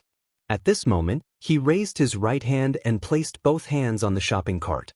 With just a very slight movement, he changed from indifferent and leisurely to obediently holding the shopping cart and waiting for her to come back to find him. Feng Ling found it somewhat funny. She suddenly raised her hand to help him adjust his sunglasses, but the man habitually raised his hand and quickly held her wrist. She could not see his eyes, but she could instantly feel the coldness on his face. However, in the next moment, when he realized that the person in front of him was Feng Ling, the coldness on the man's face instantly disappeared. At the same time, he slowly moved his hand up and held her hand. Why did you take so long to come back? Feng Ling smiled, but her laughter did not come from her mouth. Instead, she spoke calmly as though nothing had happened. I bought some other things earlier and was delayed for a few minutes. Li Nanheng's expression had relaxed, but he did not let go of her hand. Are you going back now? Feng Ling did not shake him off. She only curved her lips into a smile and pushed the shopping cart with him to the checkout area. As they walked, she said, "Did you think someone wanted to touch you? You stood in front of me without moving. Suddenly, I felt someone's hand approaching. It was only 0.1 seconds. A normal person would be on guard," Li Nanheng said calmly. However, since he said this, it meant that he had already understood that she must have deliberately not made a sound in front of him.